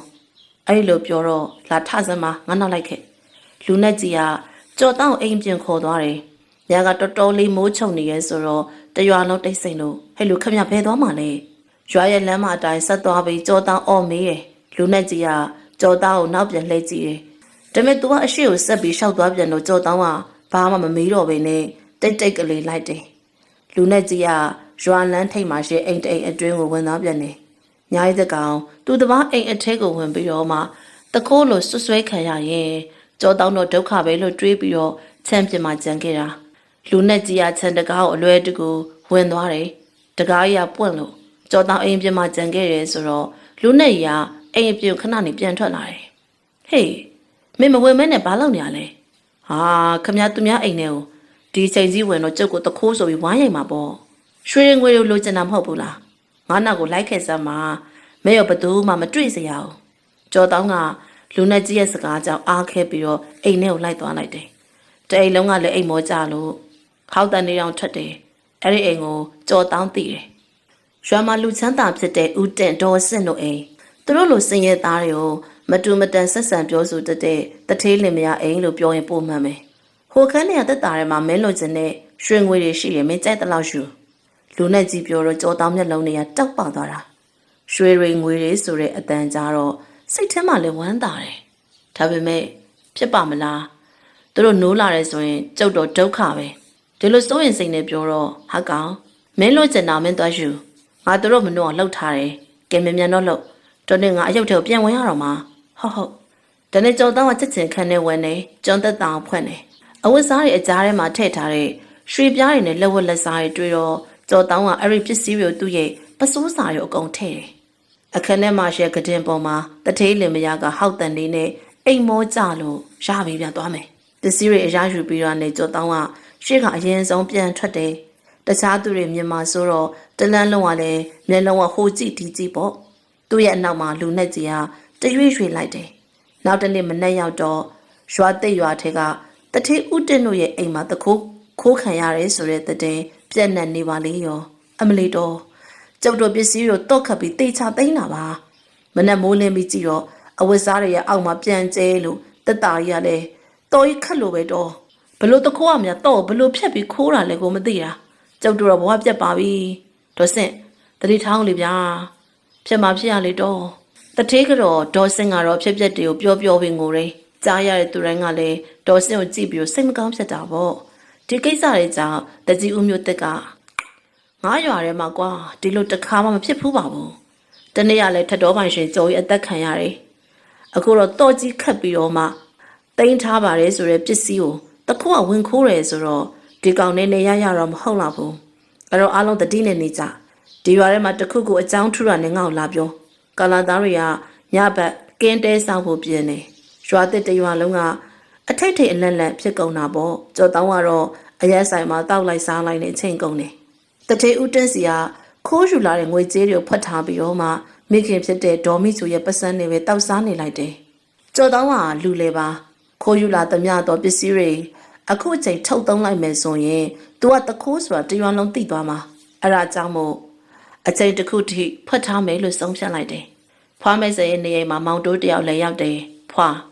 ရွှာတစ်ကတည်နေကြားပြီးသွားပြီလားဘာများတည်ထူတာတော့ကွဟောဗျာတနေ့ကရွာတစ်မှာတခိုးခိုးခံရတဲ့တည်နေပြက်နေရလေဖွာဟုတ်လားတခိုးအောင်ဖမ်းမိပြီလားကျုပ်လည်းအဲ့ဒါသိချင်နေတာအခုရက်တီကတော့ဖမ်းမိသေးပုံတော့မရသေးဘူးဖွာကြီးတခိုးကလည်းအတော်လေးတော့တော်ပုံပဲဗျတက်တာတော်ကြီးခရက်တန်းလန်းနေကိုလေတော့မဖြုတ်ပဲနဲ့တက်တာလည်းမဖောက်ပါပဲနဲ့အထက်ပစ္စည်းတွေရအောင်ခိုးသွားတာဟမ်အဲ့ဒါဆိုရင်တော့ယူဖွင့်ပြီးတော့ခိုးပြီးမှပြန်ပိတ်ထားတဲ့သဘောများဖြစ်နေမလားအစကျုပ်လည်းဒီလိုပဲထင်တာတော့ကတထေးကတော်ရဲ့အတွင်းခံအိတ်ထဲမှာထည့်ထားတာတဲ့တခိုးကလာများနိုင်ရဲ့တထေးကတော်မသိဘဲနဲ့တော့ဘယ်နေမလဲဖွာရဲ့အေးစဉ်းစားစရာပဲအဲ့လိုတခိုးဆိုရင်တော့ဖွားတို့ရွာလည်းတတိရှိမှဖြစ်တော့မယ်အဲ့အတွက်ကျုပ်တို့တကြီးရလဲလေပြင်းစင်နေပြီညာဘက်ကင်းတဲတွေကို तू ကအလှည့်ကြကင်းဆောင်ဖို့မနက်ကပဲကျုပ်တို့တွေကိုခေါ်ပြောထားတဲ့ဖွာရဲ့အေးလေမောင်ရင်တို့လည်းတတိနဲ့နေကြပေါ့ဟုတ်ကဲ့ပါဖွာဒါနဲ့ဖွားမဲစိန်နဲ့မောင်တိုးတို့ရဲ့စကားဝိုင်းကတိတ်ဆိတ်သွားတယ်ညာကိုရောက်တော့တဟီဟီနဲ့ငိုတန်ကြတော့ဖွားမဲစိန်နိုးတယ်ငိုတန်နာဆွင်တော့ချန်ပီယံစီကနေဖြစ်တော့အဲ့ရတွေကထားတယ်ဖျောင်းတိုင်တိုင်ကိုထုံးပြီးချန်နဲ့ကိုစင်းတယ်ဟဲ့ဘသူကငိုနေရတော့ဖွားမဲစိန်ကမင်းပမဲငိုတန်ထွက်ပေါ်နေသေးရဲ့ဆိုတော့ဖွားမဲစိန်ကတကောက်ဖွင့်နေချန်ပီယံစီကိုထွက်လာခဲ့လိုက်တယ်ချန်ပီယံမှာတော့ဒူးနှလုံးထောင်ပြီးတော့မှကျုံကျုံလေးထိုင်လို့နေတဲ့လူတယောက်ကိုတွေ့တယ်အဲ့ဒီလူကတဟီဟီနဲ့ဝမ်းနေစွာငိုကြွေးနေတာဖွားမဲစိန်မြင်နေဘသူတော့ငါစီကဘာလို့စင်လို့ရောက်တာလဲပြောစမ်းဖွားမဲစိန်မေးတော့ငိုနေတဲ့သူကကောင်းမပြီးဖွားမဲစိန်ကိုကြည့်တယ်ကျော်အကူကြီးတောင်းကျင်လို့ပါနေရဘသူတော့ဘယ်ကနေရောက်လာတာလဲကျုပ်ကရွာတစ်ကပါကြော်ကြီးလို့ခေါ်ပါတယ်ဟဲ့ရွာတစ်ကတရေကငါစီကိုဘာများအကူကြီးတောင်းတာလဲကျုံမတရားအသက်ခံရတာပါဟေးဘသူကတတ်တာလဲကြော်တောင်းဆိုတဲ့ကောင်မကျုပ်သေးရတာဒဲလက်ချက်ကြောင်းမို့ကျုပ်သေးပြီးမှဒါကိုသိရလို့ကျုံမကြိတ်နဲ့ဖူဖွာနေပါအောင်သူကမောင်ရုံဘလို့များတတ်တာလဲကွယ်သူမွေးထားတဲ့တရေနဲ့ကျုပ်ကိုတတ်ခိုင်းတာပါကျုပ်ကိုလက်အောင်ခြောက်ပြီးတော့ကြောကိုဘုံငနေရိုက်လိုက်တဲ့အကောင်ရကြောတောင်းနောက်မှာအမြဲတမ်းလိုလိုက်နေအောင်ကျုပ်မြင်နေအဲ့ဒီတော့မှကျုပ်ကိုတင်တက်ခိုင်းတယ်ဆိုတာကျုပ်ကသိတော့တာပါဒီမှန်တယောက်ကျုပ်ဘသူကိုမှပြောမရလို့အမေကြီးစီကိုလာရတာပါအကူကြီးတောင်းတာပါအမေကြီးရဲ့တရေမွေးထားတယ်ဆိုတော့မောင်ရင်ပြောတယ်ကြောတောင်းဆိုတဲ့ကောင်ကအောက်လန်းစရာလားကျုပ်သိတဲ့လောက်တော့ဒီကောင်ကကျုပ်ထက်တော့မှထန်းတက်စားတဲ့အကောင်မှာနေရှိတရွေတောက်လိုက်စားလိုက်နဲ့အချိန်ဖြုံးနေရဲ့အကုသို့အကောင်ပါဗျာ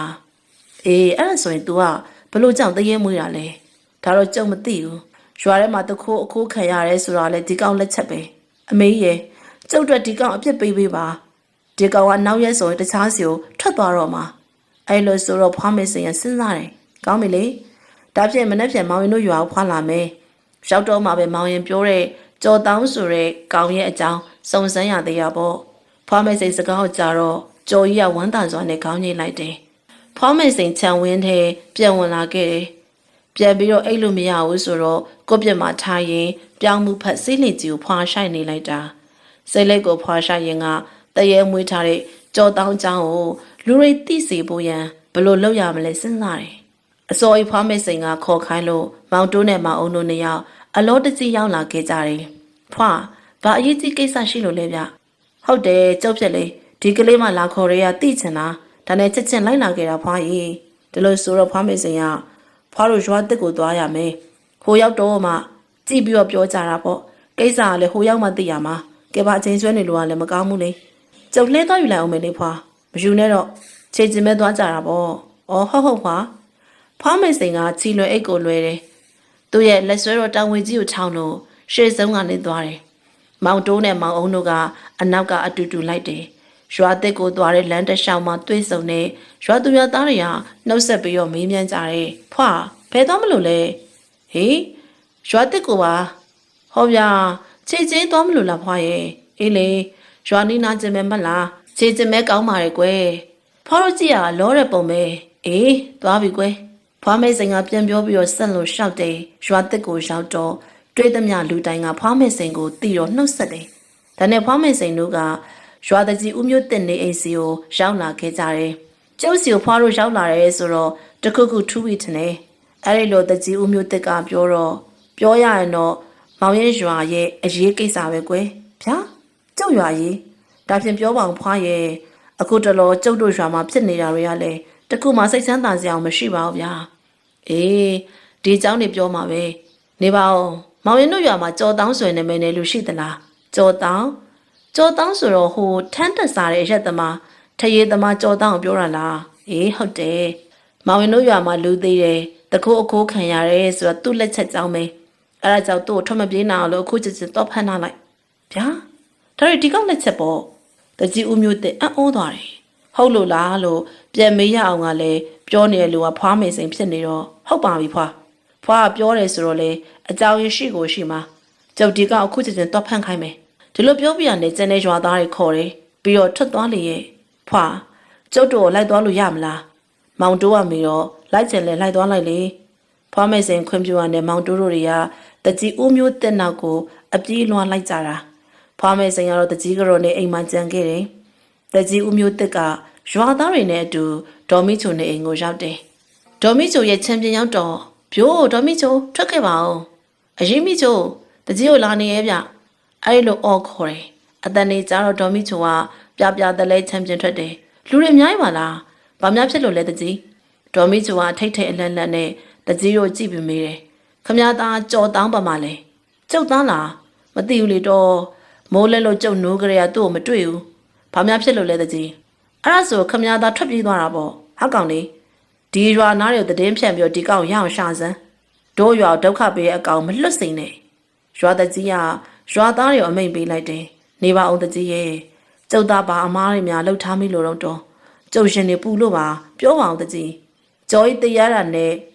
တထေးဥတင်တို့ပစ္စည်းတွေပျောက်တာခမည်းသားလက်ချက်ပဲဒေါ်မီချိုအခုလဲသူထွက်ပြေးမှဆိုလို့ကျုပ်တို့လာဖမ်းတာခမည်းသားထွက်ပြေးသွားပြီ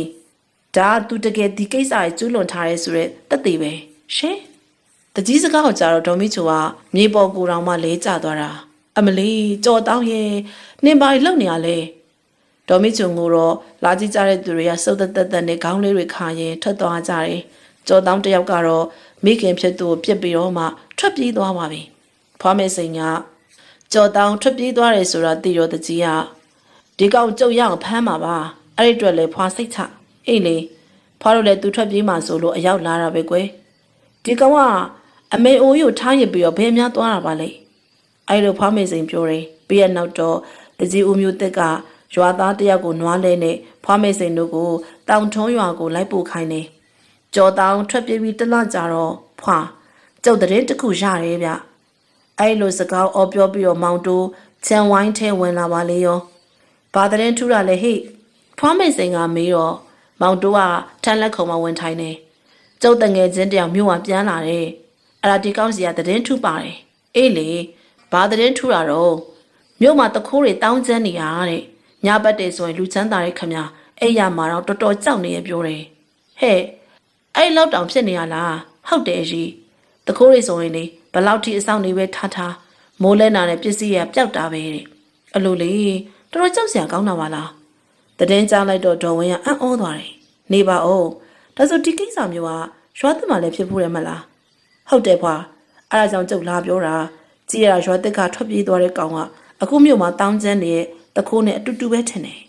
အဲ့ဒါဆိုရင်တော့ရွာသစ်ကတကြီးကိုတည်င်းပေးပြီးတော့မြို့ကိုလိုက်မှဖြစ်မှာပေါ့တကြီးကိုတည်င်းပေးလိုက်ရင်သူတို့ကိစ္စကိုသူတို့ဆက်လုပ်မှာမဟုတ်ဘူးလားဖွာရဲ့ကျုပ်တို့လိုက်ဖို့လိုသေးလို့လားမောင်ရင်ရေဒီကိစ္စတာမန်ခိုးယူတာတည်းမဟုတ်ဘူးဒီတခိုးရဲ့လက်ထဲမှာတခုခုရှိနေရဲ့လို့ဖွာထင်တယ်အဲ့ဒါဆိုရင်ကျုပ်တို့ဘာလုပ်ရမလဲဖွာမောင်ရရွာသစ်ကတကြီးကိုတပြောဖြစ်နိုင်ရင်မနှက်ပြန်မဲ့မြို့ကိုတက်မယ်လို့ပြောခဲ့စိတ်ချဖွာကျုပ်ခုပဲတပြောလိုက်ပါမယ်မောင်တို့ကခုံကနေထပြီးတော့မှချက်ချင်းရွာသစ်ကိုသွားခဲ့ပါတယ်ဒါနဲ့ပဲမနှက်ပြန်မြို့တက်ဖို့အတွက်ထဲဆရာရှိရတဲ့ဖွားမေစိန်ကပြင်ဆင်ထည့်တယ်ညရောက်လာတဲ့အခါမှာမောင်မိုက်နေတဲ့နေရာတစ်ခုလို့ဆိုရအောင်ကလည်းအလဲရမှုံပြပြလေးရှိနေသေးတယ်အဲ့ဒီနေရာမှာဖွားမေစိန်ကမတက်ရှန်လို့ဖွားမေစိန်နဲ့မျက်နှာချင်းဆိုင်အနေထားမှာလူတစ်ယောက်ကကြောပေးပြီးရှက်နေတယ်သူရဲ့ပုံစံကြီးကအဖြူရဝတ်စားတွေနဲ့ဘသူပဲဝါလဲဆိုတာဖွားမေစိန်သိတယ်ဆရာသခင်ကျုပ်စီကိုပေါ်မလာတော့ကြပြီပေါ့ဒါလို့ဆိုပြီးတော့ကြောပေးထားရကဖွားမေစိန်ဘက်ကိုမျက်နှာမူတယ်သမီးမေစိန်အဘတာဝန်ယူထားရတဲ့ကိစ္စရရှိနေလို့မလာဖြစ်တာအခုကလည်းကဝေရုပ်ထုအတွက်သမီးစီကိုလာတာကဝေရုပ်ထုဘယ်ကဝေရုပ်ထုလဲဆရာသခင်သမီးတို့မနှက်ပြန်သွားမယ်မြို့မှာအဲ့ဒီအယုတ်ရှိတယ်အဲ့ဒီရုပ်ကတော်တော်ဆိုးတယ်ရုပ်ပဲသူ့ကိုပိုင်ဆိုင်ထားရဲ့လို့ချမ်းတောင်လုပ်ပေးနိုင်တယ်လို့နောက်ဆုံးအဲ့ဒီအယုတ်ပိုင်ရှင်ကအသေးစိုးနဲ့သိရမှာပဲဒီလိုအယုတ်မျိုးဘယ်ကနေများရောက်လာတယ်လဲဆိုတာကြုံသိလို့ရမလားဆရာသခင်ပြောရရင်တော့စက်ကြောင်ကရှေ့တော့မှာပဲသမီးရဲ့သမီးနားလည်အောင်ပြောရရင်တော့ဒီရုပ်ကိုအပါရှာနေရအတော်ကြပြီအခုနောက်ဆုံးသူရှိတဲ့နေရာကိုတွေ့တော့မှအရုပ်ကိုဖြစ်စီပေးဖို့အတွက်သမီးကိုတာဝန်ပေးချင်တာနဲ့အပါလာတာအဲ့ဒါဆိုရင်မြို့မှာတောင်းကျမ်းနေတဲ့တခိုးဆိုတာကဒီရုပ်နဲ့ပတ်သက်နေရပေါ်တော့ဆရာသခင်ဟုတ်တယ်စင်ရဲသူလက်ထဲရောက်တော့ခိုးပေးတယ်လို့လူသက်ချင်တဲ့လူရဲ့လက်ထဲရောက်ရင်လူသက်ပေးတယ်ဒီရုပ်ကိုအစင်မြင့်တဲ့ကဝေးတစ်ယောက်ကဖန်တီးထားတာကဝေးကြီးသာသေဆုံးသွားတယ်ဒီရုပ်ကတော့ပိုင်ရှင်အဆက်ဆက်ပြောင်းပြီးတောင်းကျမ်းနေတော့မယ်အဲ့ဒါဆိုရင်ဆရာသခင်စိတ်ချပါကျုပ်ရအောင်ဖြစ်စီပေးပါမယ်အေးကွယ်အဲ့လိုဆိုရင်တော့သမီးမတ်သားထားမြို့လေကောင်ကဖိုးနီလို့ခေါ်တဲ့သူရဲ့အိမ်ကိုဒဲမနဲ့ပြန်ဖောက်မယ်တခိုးလည်းပါတယ်ကဝေကောင်ရဲ့ဝိညာဉ်လည်းပါမယ်ဒါပေမဲ့သမီးလှုပ်ရှားရှိအောင်ကိုဆက်လုပ်ဒီကဝေကောင်က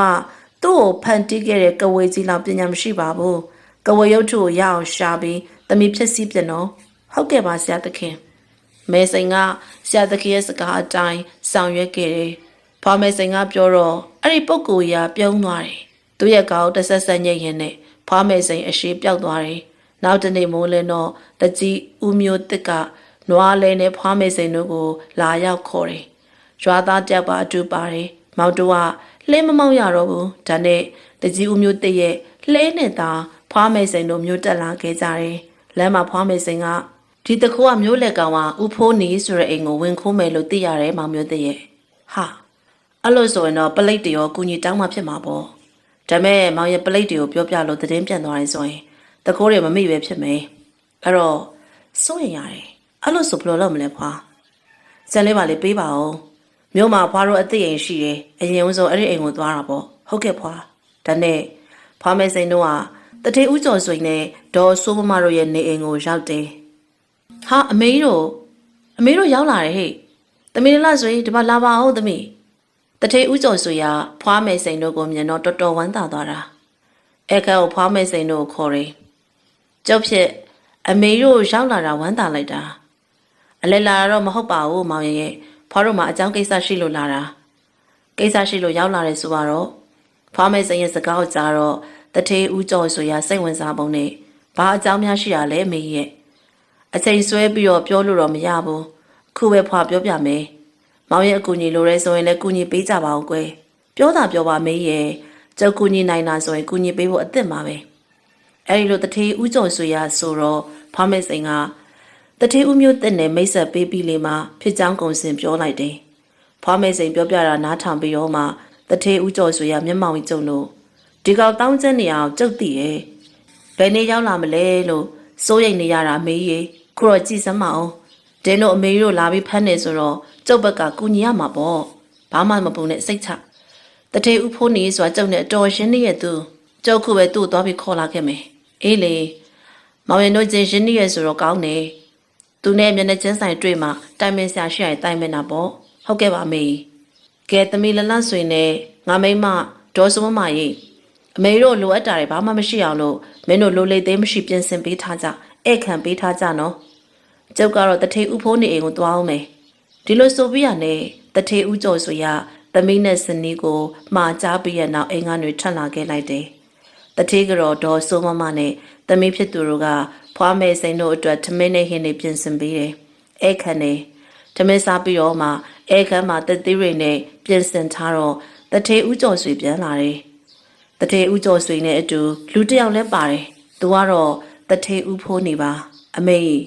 ဒီပုတ်ကတော့တထေဦးဖိုးနေပါအမေအကြောင်းတော့သူ့ကိုပြောပြထားလို့အမေတို့အပေါ်မှာတော့ချွင်းဆံမရှိယုံကြည်ရသူပါအမေတို့ဘက်ကသာဘလို့တခိုးကိုဖမ်းကျင်တယ်လဲဆိုတာသူ့ကိုပြောလိုက်ရုံပါပဲအေးကွယ်အဲ့ဒါဆိုရင်တော့ဖောက်လို့တိုင်ပင်ကြသေးရပေါ့ဒါနဲ့ဖောင်းမဲ့စိန်ကကဝေရုပ်တုနဲ့တခိုးကိုဖမ်းဖို့ရန်တိုင်ပင်နေညအိုရောက်တော့ဖောင်းမဲ့စိန်နဲ့မောင်တိုးတို့ကတထေဦးဖိုးနေရဲ့အိမ်အတွင်းကိုရောက်တယ်ဖောင်းမဲ့စိန်ကမောင်တိုးနဲ့မောင်အုံးကိုရေမန်းနေတိုက်ချီမန်းကျိုးတွေလက်ထဲမှာကိုးစီဝစ်စင်ပေးလိုက်တယ်ဖွားပြောတော့မှတ်ထားနော်တခြားသူတွေအိတ်တာနဲ့တခါလှဲအိတ်ကြဖွားအချက်ပြောင်မှထားရမယ်တခြားသူတွေကိုလည်းဟော်ရီဂျီမန်နဲ့မျက်နှာတွေကိုဖျန်းပြီးတော့မှနှုတ်ပေးဒီလိုဆိုရဲတထေဦးဖိုးနေရဲ့အိမ်အတွင်းမှာပလိတ်တွေအခိုင်းစီတွေနဲ့လူတွေကစုံပြီးဖွားမဲ့စိန်နဲ့မောင်တိုးတို့ကလည်းတထေဦးဖိုးနေနဲ့ပလိတ်အရာရှိကြီးတယောက်ရဲ့ကအိမ်ခန်းထဲမှာထိုင်နေပလိတ်တက်သားတွေနဲ့အခိုင်းစီတွေကခြံထဲမှာကင်းလှည့်တယ်တထေဦးဖိုးနေနဲ့ဇနီးသားသမီးတွေကမိခံသက်သာထားတဲ့ခန်းထဲမှာရှိနေကြတယ်ညကလည်းတဖြည်းဖြည်းနှက်လာပါပြီတထေဦးဖိုးနေတို့ကစကားပြောနေကြတယ်အဲ့ဒီလိုစကားပြောနေတော့အနက်ရအဝတ်စားနဲ့ယောက်ျားတစ်ယောက်အိမ်ထဲဝင်လာတော့ဖွားမယ်စိန်တွေ့တယ်ဒါပေမဲ့သူ့ကိုမတွေ့တဲ့ပုံနဲ့တထေဦးဖိုးနေနဲ့စကားပြောတယ်အဲ့ဒီအနက်ရအဝတ်စားဝတ်ထားတဲ့လူကတထေဦးဖိုးနေတို့အားလုံးကိုမျက်ထောင်နေကြီးနဲ့စိုက်ကြည့်တယ်ပြီးရနောက်တော့သူ့ရဲ့နောက်ကဂါတာရီရွှတ်လို့လက်နှစ်ဖက်ကိုဆန့်တန်းနေခဏကြာတော့အဖြူရောင်အခိုးငွေတွေကအိမ်ထဲကိုပြက်နှက်လာပြီးတထေဦးဖိုးနေတို့ငိုင်မြင်းလာကြတယ်တထေဦးဖိုးနေတို့ဟန်ပြက်နေအောင်မြင်တော့မောင်တိုးနဲ့မောင်အောင်ကသူတို့နီးတူအိတ်ဖို့ရဟန်ဆောင်နေဖွားမယ်စိန်တင်မကအားလုံးကအိတ်ပျော်သွားလေတော့မှအဲ့ဒီလူနဲ့ကြီးကကြီးနဲ့သွားတဲ့ပုံနဲ့ပြန်ထွက်သွားတာ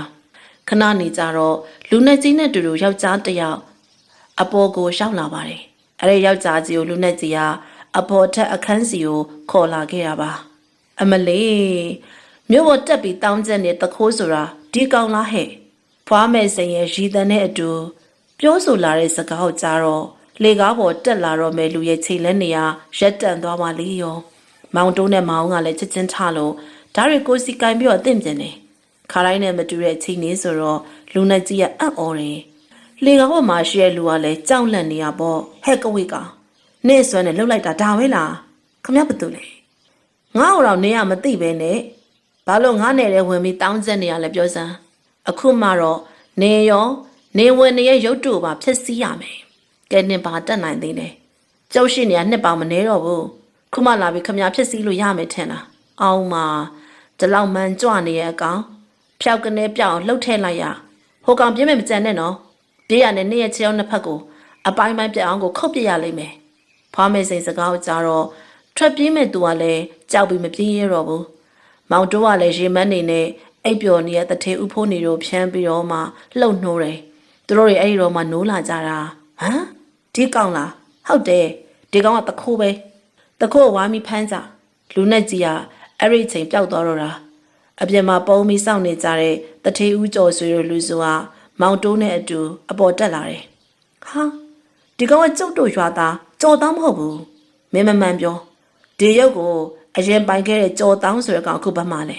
တထေကြီးဦးမျိုးတက်စကားကိုကြားတော့တထေကြီးဦးကျော်ဆိုရတခိုးကိုထက်မေးတယ်အဲ့တော့တခိုးကကျုံမသိဘူးအယုတ်ကကျုပ်ကောက်ရလို့ကျုပ်ယူလာတာအဲ့လိုကောင်ခါရမ်းပြီးညင်းတယ်အဲ့ဒါဆိုရင်သိချပြီအဲ့ဒီအကောင်နဲ့ဒီအယုတ်နဲ့သိပြီးနေမှာပေါ့မောင်ရတဲ့လိုချင်တာရပြီးရက်ပိုင်းလောက်ဆိုရင် ဒင်းလက်ချက်နဲ့သိတော့မှာဗျာမပြနဲ့အဲ့ဒီအယုတ်ကလိုတရအယုတ်တရုံမဟုတ်ဘူးကဝေးတကောင်စီရင်ထားတဲ့အယုတ်ပဲအယုတ်ကိုပိုင်ဆိုင်တဲ့လူတယောက်ကတယောက်ပြီးတယောက်လက်ပြောင်းယူလာခဲ့ကြတာ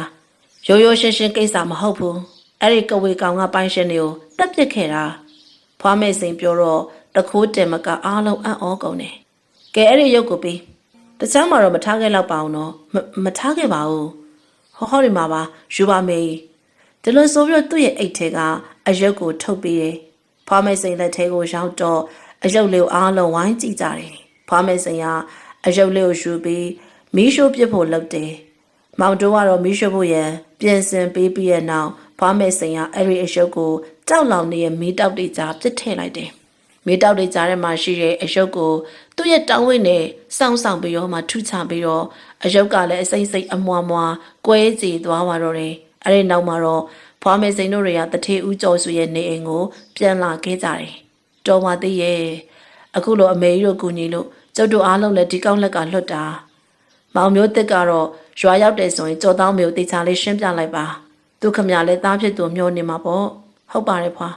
ဒါနဲ့မော်ကဝရုတ်တုကိုဖြစ်စီပြစ်လိုက်ကြတယ်လို့တခိုးကိုလည်းဖမ်းမိခဲ့ကြတယ်ဆိုပေမဲ့ကြော်တောင်းမရှိတော့တာကိုတော့ကဝေနှက်ကပဲသိမှာပါအချိန်တန်တော့လေဖွားမေစိန်တို့တောင်ထုံးရွာကိုပြန်လာခဲ့ကြပါတော့တယ်ပရိသတ်များရှင်အခုပရိသတ်များကိုတင်ဆက်ပေးခဲ့တာကဆ iam မရှင်မင်းကံဘလူရေးသားထားတဲ့ဖွားမေစိန်နဲ့ထူးဆန်းသောပျောက်ဆုံးမှုဆိုတဲ့ဇာတ်လမ်းကိုတင်ဆက်ပေးခဲ့တာဖြစ်ပါတယ်ရှင်ကျမတို့ channel ကနေတင်ဆက်ပေးနေတဲ့ဇာတ်လမ်းတွေကိုအားပေးနေတဲ့အတွက်ပရိသတ်များအားလုံးကိုကျေးဇူးတင်ပါတယ်ရှင်